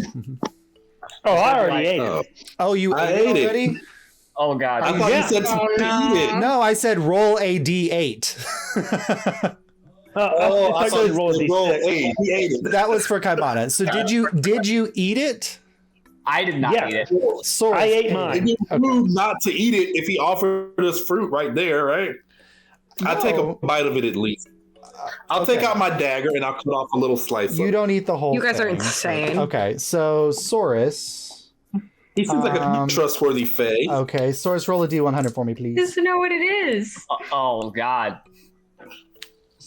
Is that the wild magic table? You explode. Do I use my Roll a new fey character. die? Yeah, I'll use my smoke dice for this I one. don't know. How would knowing who we're dealing with, I think Abel would Listen. cast identify on this thing first. I don't know. You said you ate it. Like, wow. Yeah, I did. All right, I ate it. You're right. I ate it. You said consume, so I did say I ate it. You're right. 65. Okay. 65. Hold on one second. Y'all are getting into medium danger territory. I'm just saying. Okay, No. so 65. His eyes like dilate. Okay. Oh no! So Josh. Saurus, while you after you eat it, you can kind of feel like you feel normal for a moment, but then you start to feel like a change in your arms, and you're like, "What the hell is going on?" And like you look down at your hands, and like some part of you consciously activates, and these giant claws come out of the top of your hand that are about 2 feet in length. Both of your hands now have claws that you can retract for the next hour. Oh, man, I'll go ahead and retract them. Okay. I want that. I want that. I want that. Obviously, we see this. Yes. Abel, you cast Okay. identifiers. No, I did not. I did say I ate it before I said that. Okay, so roll I'm gonna- a D100 for me, please. I do want to say, like, the one thing Kaimana knows is, like, you just don't eat strange fruit, like, as a druid. It's like, if you don't know what that berry is, you don't eat it. I could see Kaimana handing him up. It's like, now we need to, and turns around, and we're like, Juice dripping I rolled down an your chin. 89. This is where the high wisdom comes Yes. in. 89 was a good year. 89 was a real good year. All of you watch as Abel eats the fruit. Oh, it's very good, Abel. But then suddenly he goes intangible. You can slightly see through him. What the? I poke. Your finger passes right through his chest. What did you two just do to me? I'm just Oh gonna- my Cereal? I blow on him. See if he just No. This is why I blow away. No, you don't. I'm just intangible. I try to stand like in his footsteps. Yeah, you can. This is you're invading my personal space. Come on, please. Oh my goodness. Hey, look at me. Abel will turn to the rats firebolt. and say, Firebolt. The circus is scary. Abel will turn to the rats and say, "This is why we don't take food from strangers." This is like you just took food from the stranger and you ate it. This is like one of those lessons you teach us by doing it, right? I can't pick up solid things. Do as I say, not as I do. I want to be intangible. I want claws. It's magic. This will be. It's magic. So this will be your problem. I don't want claws. I don't want to be intangible. Okay. Abel Beaker goes up and tries to cast Lesser Restoration on you. They don't know if it'll do anything, but so you reach out a hand and cast Lesser Restoration. Abel slowly returns to normal. No, wait, let me get out. Let me get out.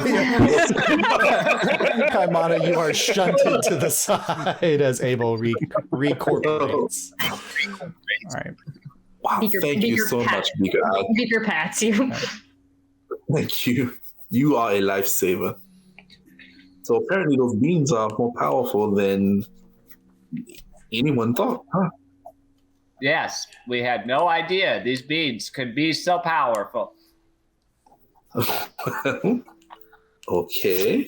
We only tried the one and got pink frogs. We didn't bury any others. Nope, that was it. It's the only thing. No open fire was involved. No bonfire. There was not. Why are they talking like that?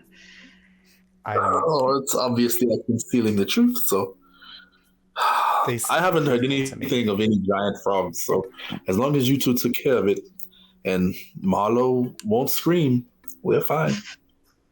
Yeah, we did take care of it. I mean, there were no giant frogs. There were no pink frogs. Nope, no pink frogs. If there were, we took care of it. Then it's not an issue for us to worry about. Nor deny Mark the presence of sneezes pink frogs. somewhere in the Naiad bargain. Shiver down her spine. Down her spine. Just, oh no. What is happening? Well, I get the part that I didn't eat because I sliced off a piece. I'll pack away in my little food bag, I guess. Well, if you ever become intangible, there you go. The food bag like, drops out of your hand. Oh my goodness. I liken this circus. This was. Yeah. I asked the Totoro if any of the other creatures are unhappy about being kept the way they are. The tiger is always unhappy. The peacocks Would he be are happier unhappy too. Would they be happier free? The peacocks will always be unhappy. But the tiger would probably be more pleased to be free. Thank you. Are you going to the show later? Does he say that in common or? Yeah, he's saying it in common. Yeah, you are going to the show. Be very careful. No. Why should we be careful at the show? Some people go to the show and they don't come out quite the same. What do you mean not quite this? What changes about them? They have a different mind about them. It's because it's always watching. What is always watching? It's always watching. The one that watches, it's always watching.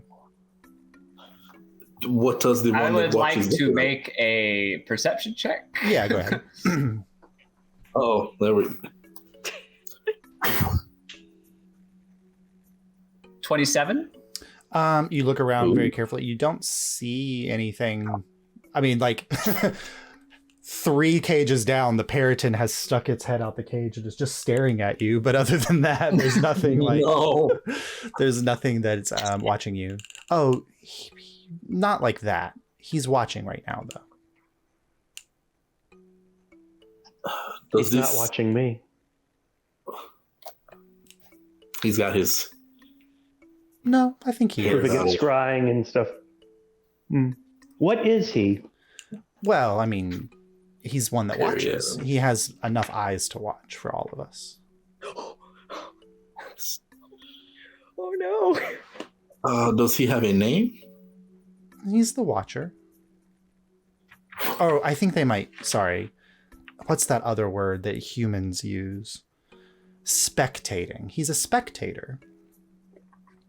Oh, so he just likes the show.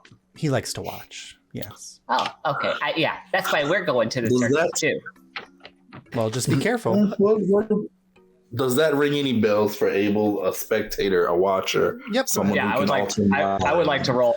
Is that Arcana? Or what That would be that Arcana.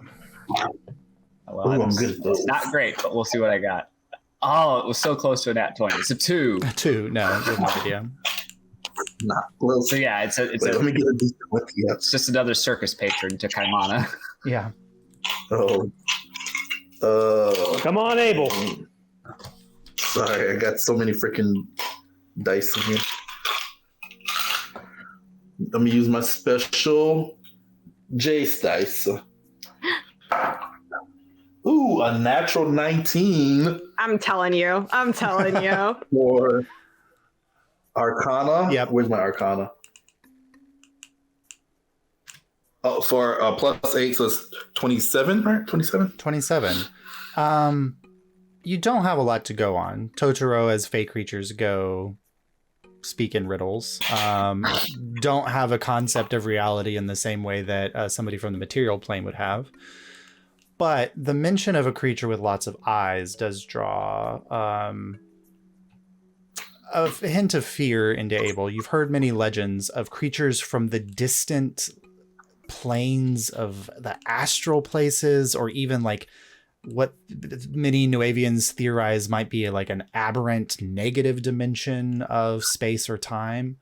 Like these mythological creatures that are just covered in eyes or have many eyes. It's kind of like you're not sure whether it's real or whether it's something that's used to just like send eldritch horror down to people's backs as they sit around a campfire at night or whatever.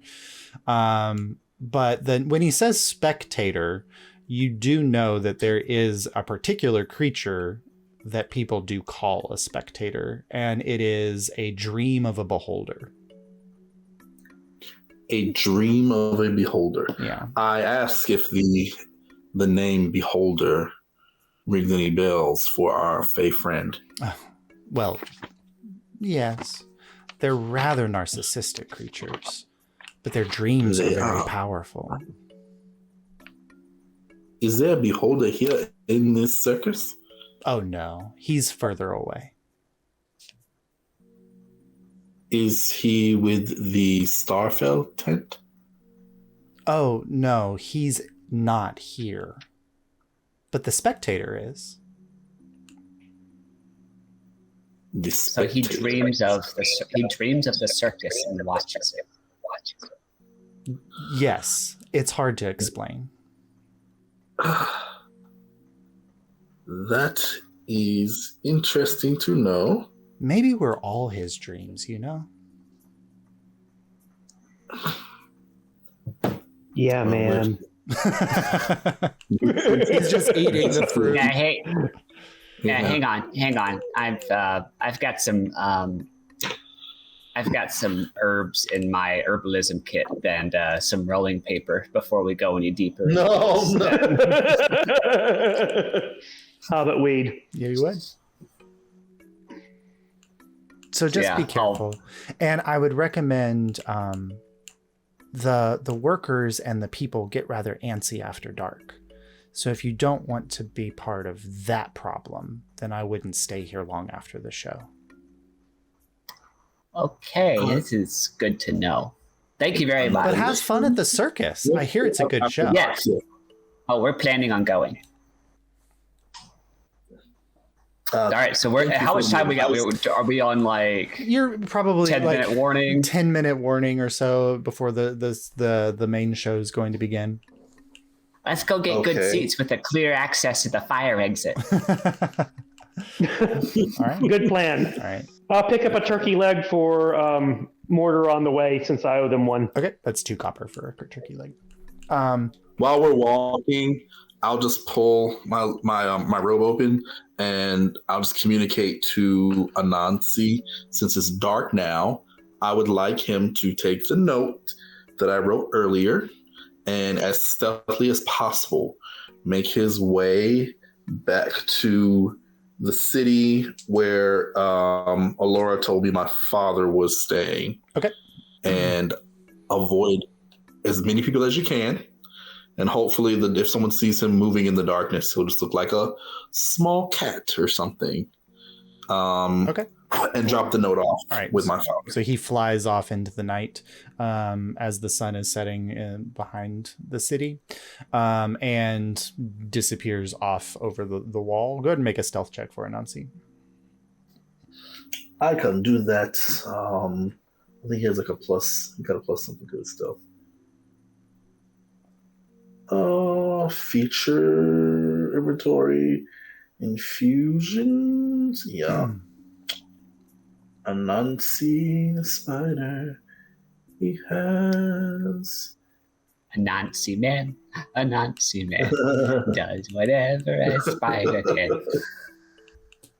A +4 to stealth. Okay, cool. Oh, Anansi. A natural 20.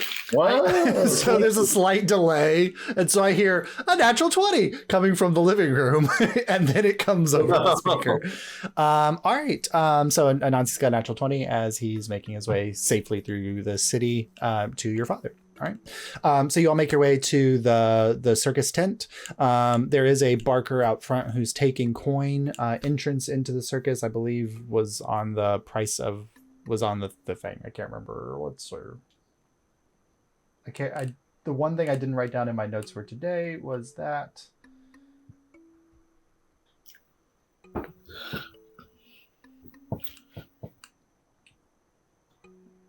what you asked me, what was the creature, Abel or Ronnie? What was the creature? What creature? I'm sorry. Okay. I didn't put it on the thing. Anyway, so entrance to the circus tent is 1 silver per person. So if you would like to see the show, it's 1 silver. I got it. Don't worry, guys. Okay. Thank you. So 8 silver from you, Abel, to pay for everybody to get in. And when you kind of go through the flaps, it's a large oval at the center of this space. There's 3 posts sticking out of the oval at certain points that go up to the ceiling and connect and lift the tent up. Around the oval on the back side and then on the 2 edges opposite this tent flap, there are risers with multiple seats. And there's a few open seats available in the front row, kind of on the back side. But if you wanted to sit higher up on the risers, there's a few closer to the tent flap. It's kind of up to you, but the space is filling up. There's probably 60 or 70 people here ready to see the show. Yeah, I'm gonna stick close to the tent flap. Okay, so you can get like a second rise up on the back. Right now they're just kind of running a couple horses around the ring, decked out in vibrant coats and colors. And there's a couple of people who are kind of like stretching in the corner and ready to begin. And about 5 minutes later or so after you guys get settled, the lights magically dim in the space. And then a central spotlight hits at the top of the center platform, and a man has appeared there, and he's just kind of holding onto the side of the post, and his feet kind of perpendicular, and then he slowly spirals down the post and then flips off at the end and lands, and then kind of looks up and he says, "Welcome one and all to Graf Glockenspiel's Good Time in Gilgest Circus." Now the Star Speaker Spectacular. We welcome you to the show. And then the lights go out on him, and then there's a burst of explosion as illusory fireworks go off all around the tent. And then there's 6 horses running around with people standing up on top of them, and they're kind of holding onto the reins of the horses and standing as they go. And then they start kind of doing flips and tricks off of it. And as the circus begins, we make our way back across town. Marlo and Juri, you did not stay at the Naiad's Bargain tonight. Where did you go? Deceive us. So, you're up. well, it wasn't planned by Juri and Mar. So It was planned by their shitty creators. We end up in the tunnels that run under the patricians' houses. Okay. And we are heading for the Dane house. The Dane house. So go ahead and make a perception check just to make sure you can make your way through the winding After tunnels. Abel explicitly asked you to include him in your moves. This isn't a move for that. This is a move. This isn't a move related to Vicus. We're just finding information because you need it for the thing. Yeah, we're helping you. Yeah, we're helping you. 21. 21. Abel won't see this as a betrayal at all. No. And We are helping you get out of your gambling issue. you can do it with advantage because all of the markings in the tunnel are thieves' camp. Oh, sick. I do that now. You couldn't do it the last It's time you went worse. through the tunnel. Yeah. It's okay. It's worse. So 21. Okay, good. Take the first one. So you managed to find all the markings in the tunnel that lead the way to the Dane estate. The Dane estate being the largest estate, as the Danes have been master of coin in the Alyria since the subversion. 3 generations of masters of coin. And you make your way through the tunnels, and you find your way to the riser that goes up to the Dane estate proper. You kind of lift up the lid off of the little trapdoor at this part of the sewer, and you look around, and you're within the walls of the estate. You're probably 10 or 15 feet away from a entrance at the back of the estate. Is it guarded? So we'll just go off Marlowe's perception check. Looking around, there are guards who are making rounds, but it would be easy enough to find a break in that for you to make a clear to the door if you would like to. Do there appear to be any side doors or first level windows or anything of that nature? So there's a door kind of directly across from you, about 10 or 15 feet on the back wall. There's many windows that you could look at on the first floor as well. What do you think? Back door? Do you want to try with thieves' tools to open it? Yeah, why not? Okay, I hand you my set. All right. So you wait for a moment. Thank you. Until the guards kind of exit off the side of the building. You run up. Go ahead and make a thieves' tools check. Dexterity. Are you proficient in thieves' tools now? A nat 20. Don't even worry about it. It's almost like a single movement. You kind of slide out and put the tools in, and as you're reaching for the knob, it clicks and you slide in, and then pull Juri behind you and close the door as silently and quietly as possible.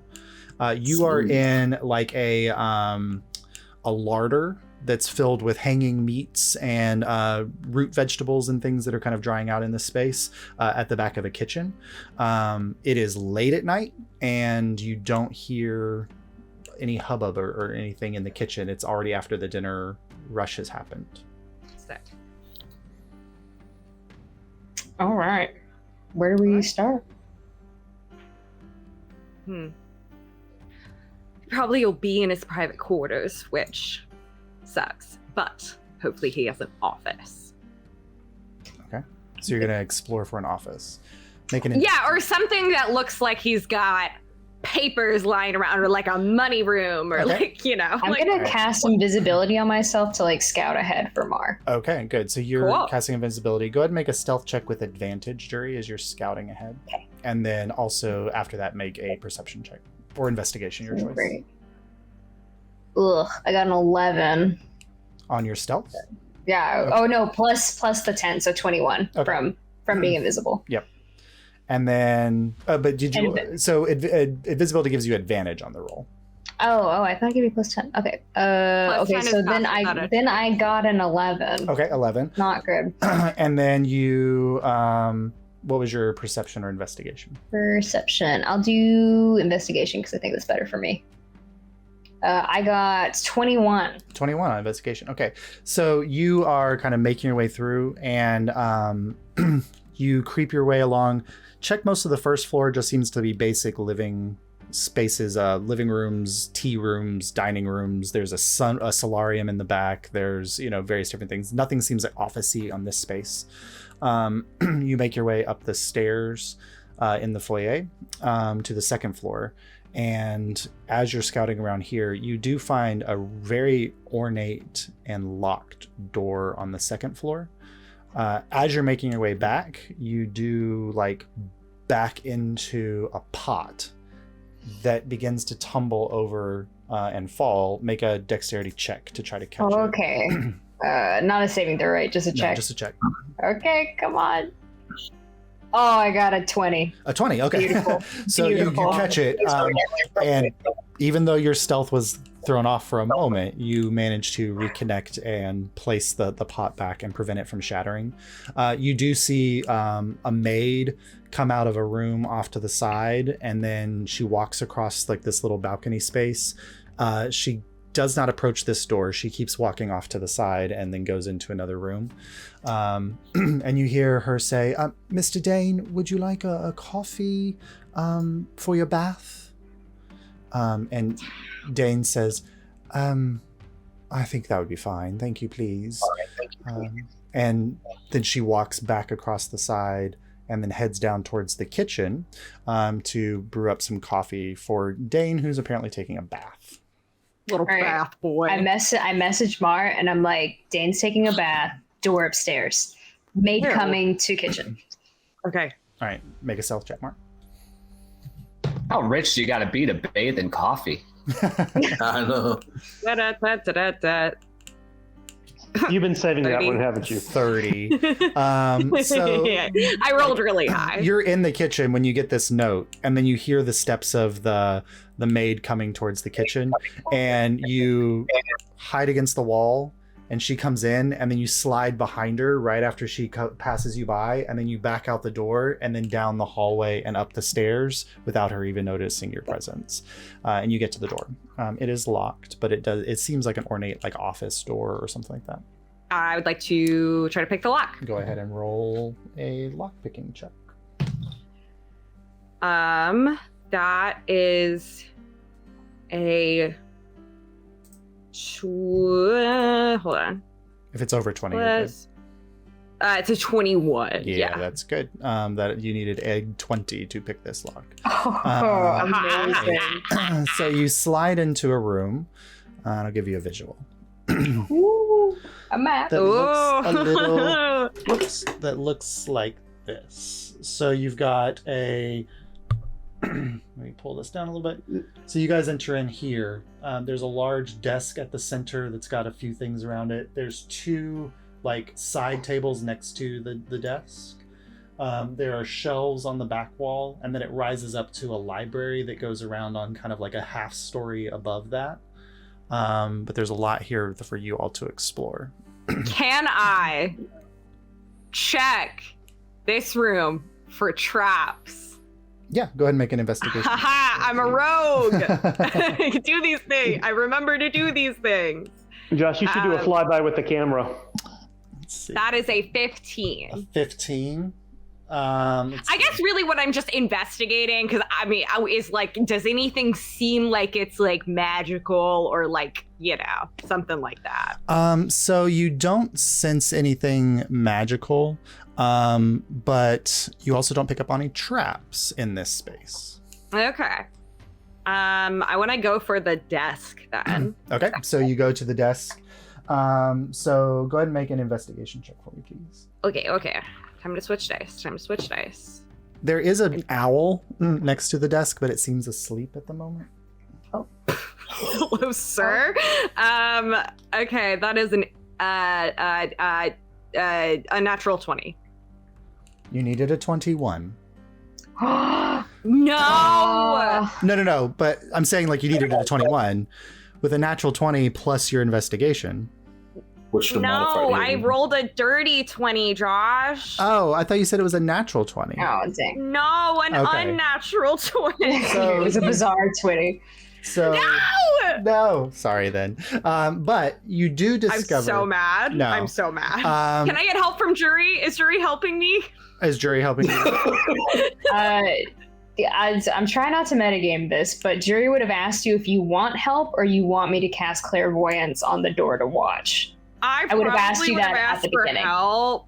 Okay. You can I think say so. no, this is metagaming. No, that's okay. No, I mean, that's legit would be the choice. I mean, like you have a friend choice. here to help you, so go ahead and roll with it. Yeah, I would have pulled Because Juri, I think, the to help. disadvantage is we don't have clairvoyance on Yes, the door you don't know if also, anybody's so coming. Yeah. it's still taking a negative. I Yeah, think. I'll be listening out if anyone's coming, but yeah, obviously clairvoyance would be better. Okay, so I will give it to you. Oh, that's better. Oh, okay, 22. Okay, you did need a 21. So you, as you're exploring, so the first thing you find within this desk, there are 100 platinum pieces. You discover, as you're looking over this space, there's a hidden switch on the owl's post next to you. It's literally under the owl, but you can see him standing over it. But then as you're exploring the desk itself, you're opening all the drawers, which are none of them seem to be locked, which is helpful. But it's when you open the middle drawer on the right, and when you open the bottom drawer, it looks normal, but your investigation is high enough that you realize that the middle drawer should be deeper than it is. Not much, but it should be deeper. And so you go and explore the middle door a little bit closer, and you find a small latch at the back. And when you hit it, the base of this drawer lifts up. Oh, what's in there? And there is a hidden compartment underneath. Not very large, just large enough for 4 objects. You find a key. Okay. You find 2 letters.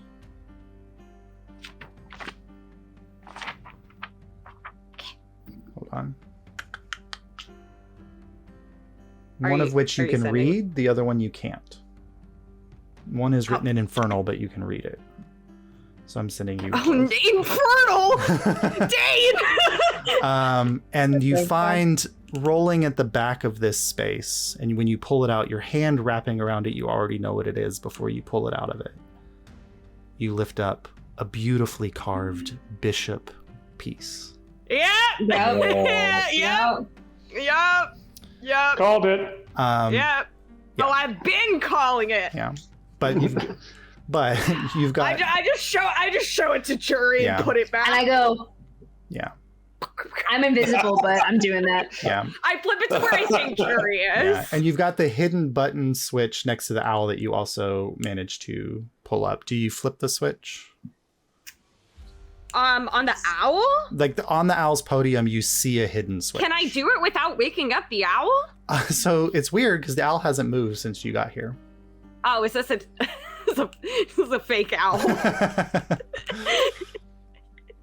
I hit the switch. You hit the switch? Yeah.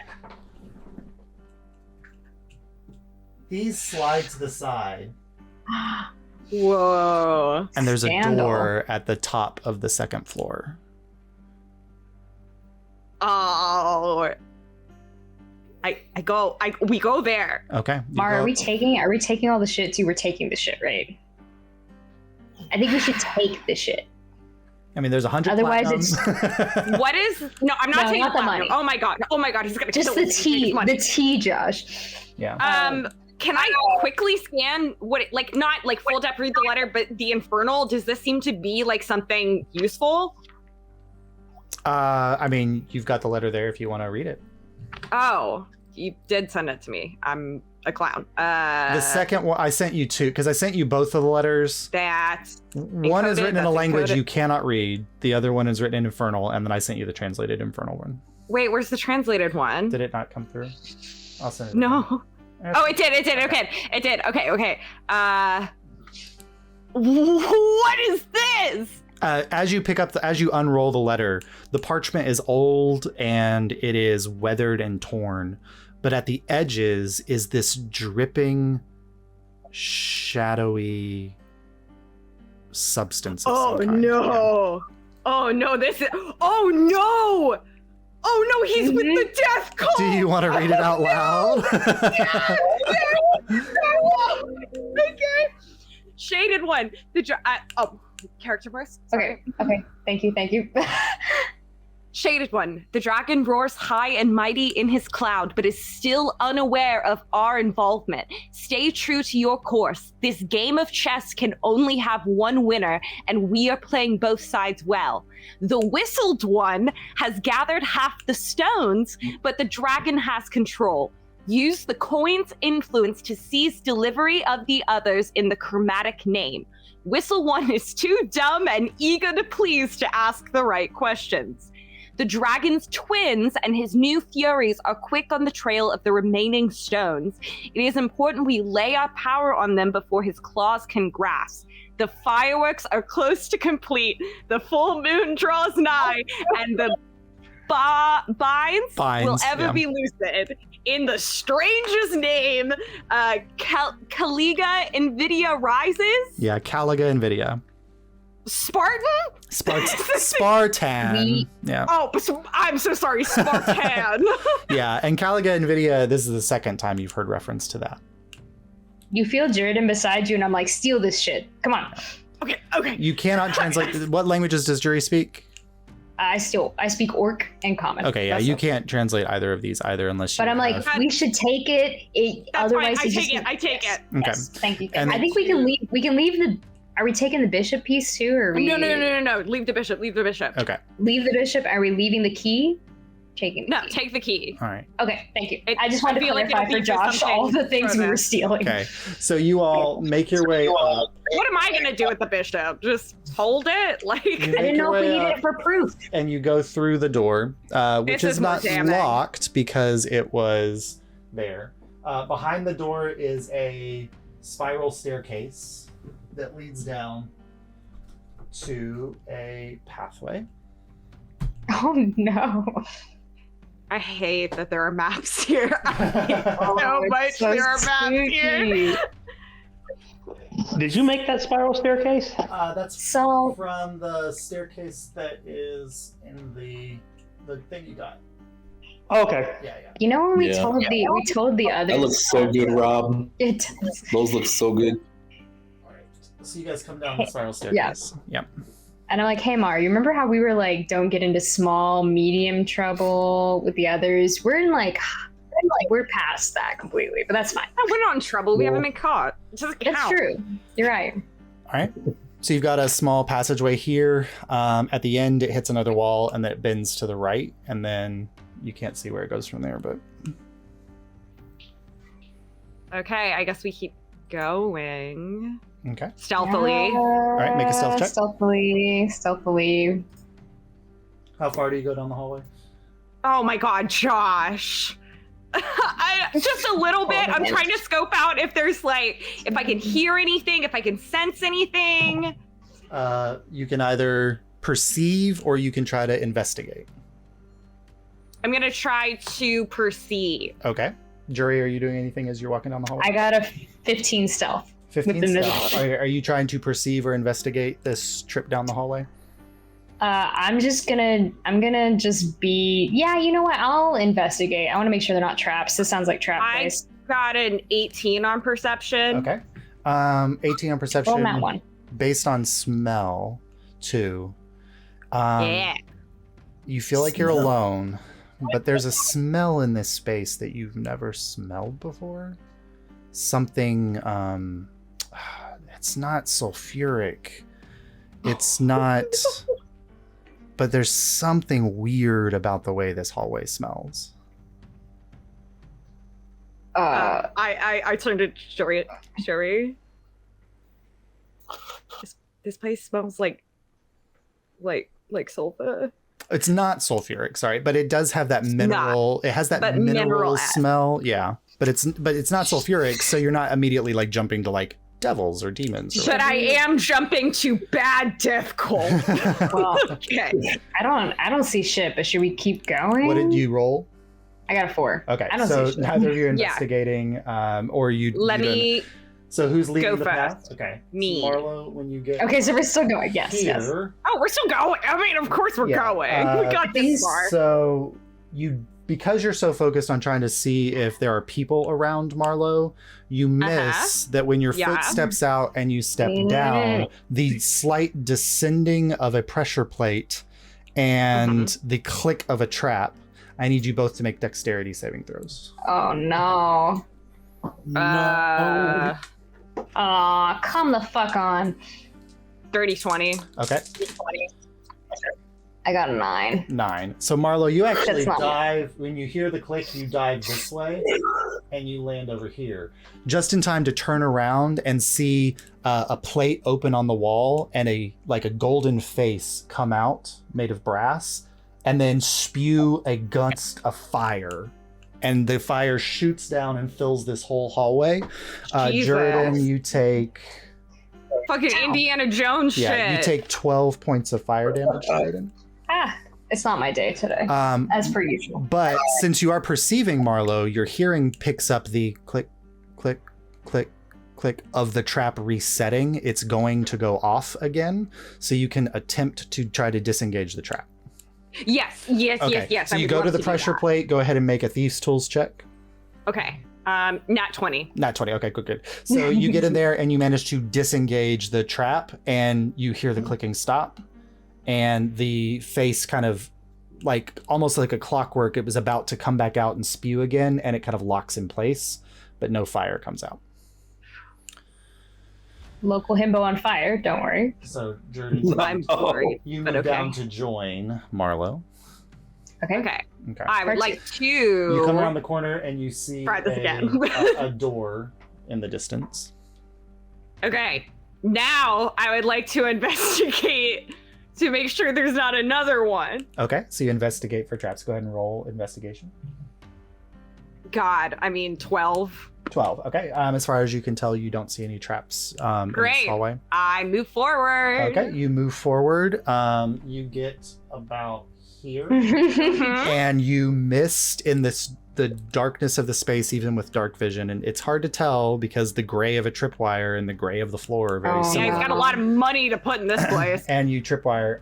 Go ahead and make another dexterity saving throw, Marlo. 23. 23. So you managed to dodge out of the way, and only one of the spikes that appear from both sides of the wall and slam inwards kind of catches you on the back of your calf as you're dodging out of the way, and you take 5 points of piercing damage. Oh, fuck. But the tripwire, you can tell that now that you're kind of here and looking, this entire hallway, every 5 feet, is lined with tripwires. Oh, God. Taxpayer dollars for this shit. I'm telling you, there's a lot of corruption. Yeah. I know. It just sucks to see it. Okay. Now you could spend time carefully trying to go through each one and undoing them, knowing that you have an exposed door upstairs that was hidden when you came in. Or you can just carefully step over each of the tripwires. Nope. What a carefully step. Okay, so with your guidance, seeing where they are, and Juridan, carefully guiding Juridan, you each step over. There's about 5 tripwires. You hit the first one, so that trap is expunged. Right. But there's probably 4 left. But you Okay. do get to the door. The door is locked. You can go ahead and roll a check. All right, Mar. I'm going to give you inspiration, by the way, Mar, just in case. Oh, thank you. How'd you know I needed it? You're a Wow. D8, right? D8.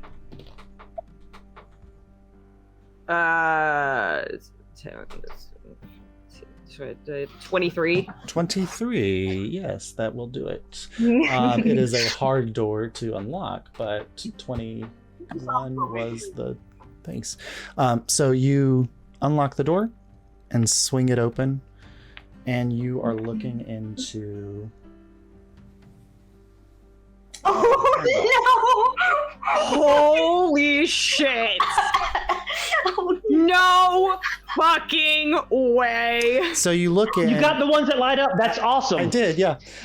So you look in and you see a room. I love the zoom in feature, man. This is awesome. Yeah.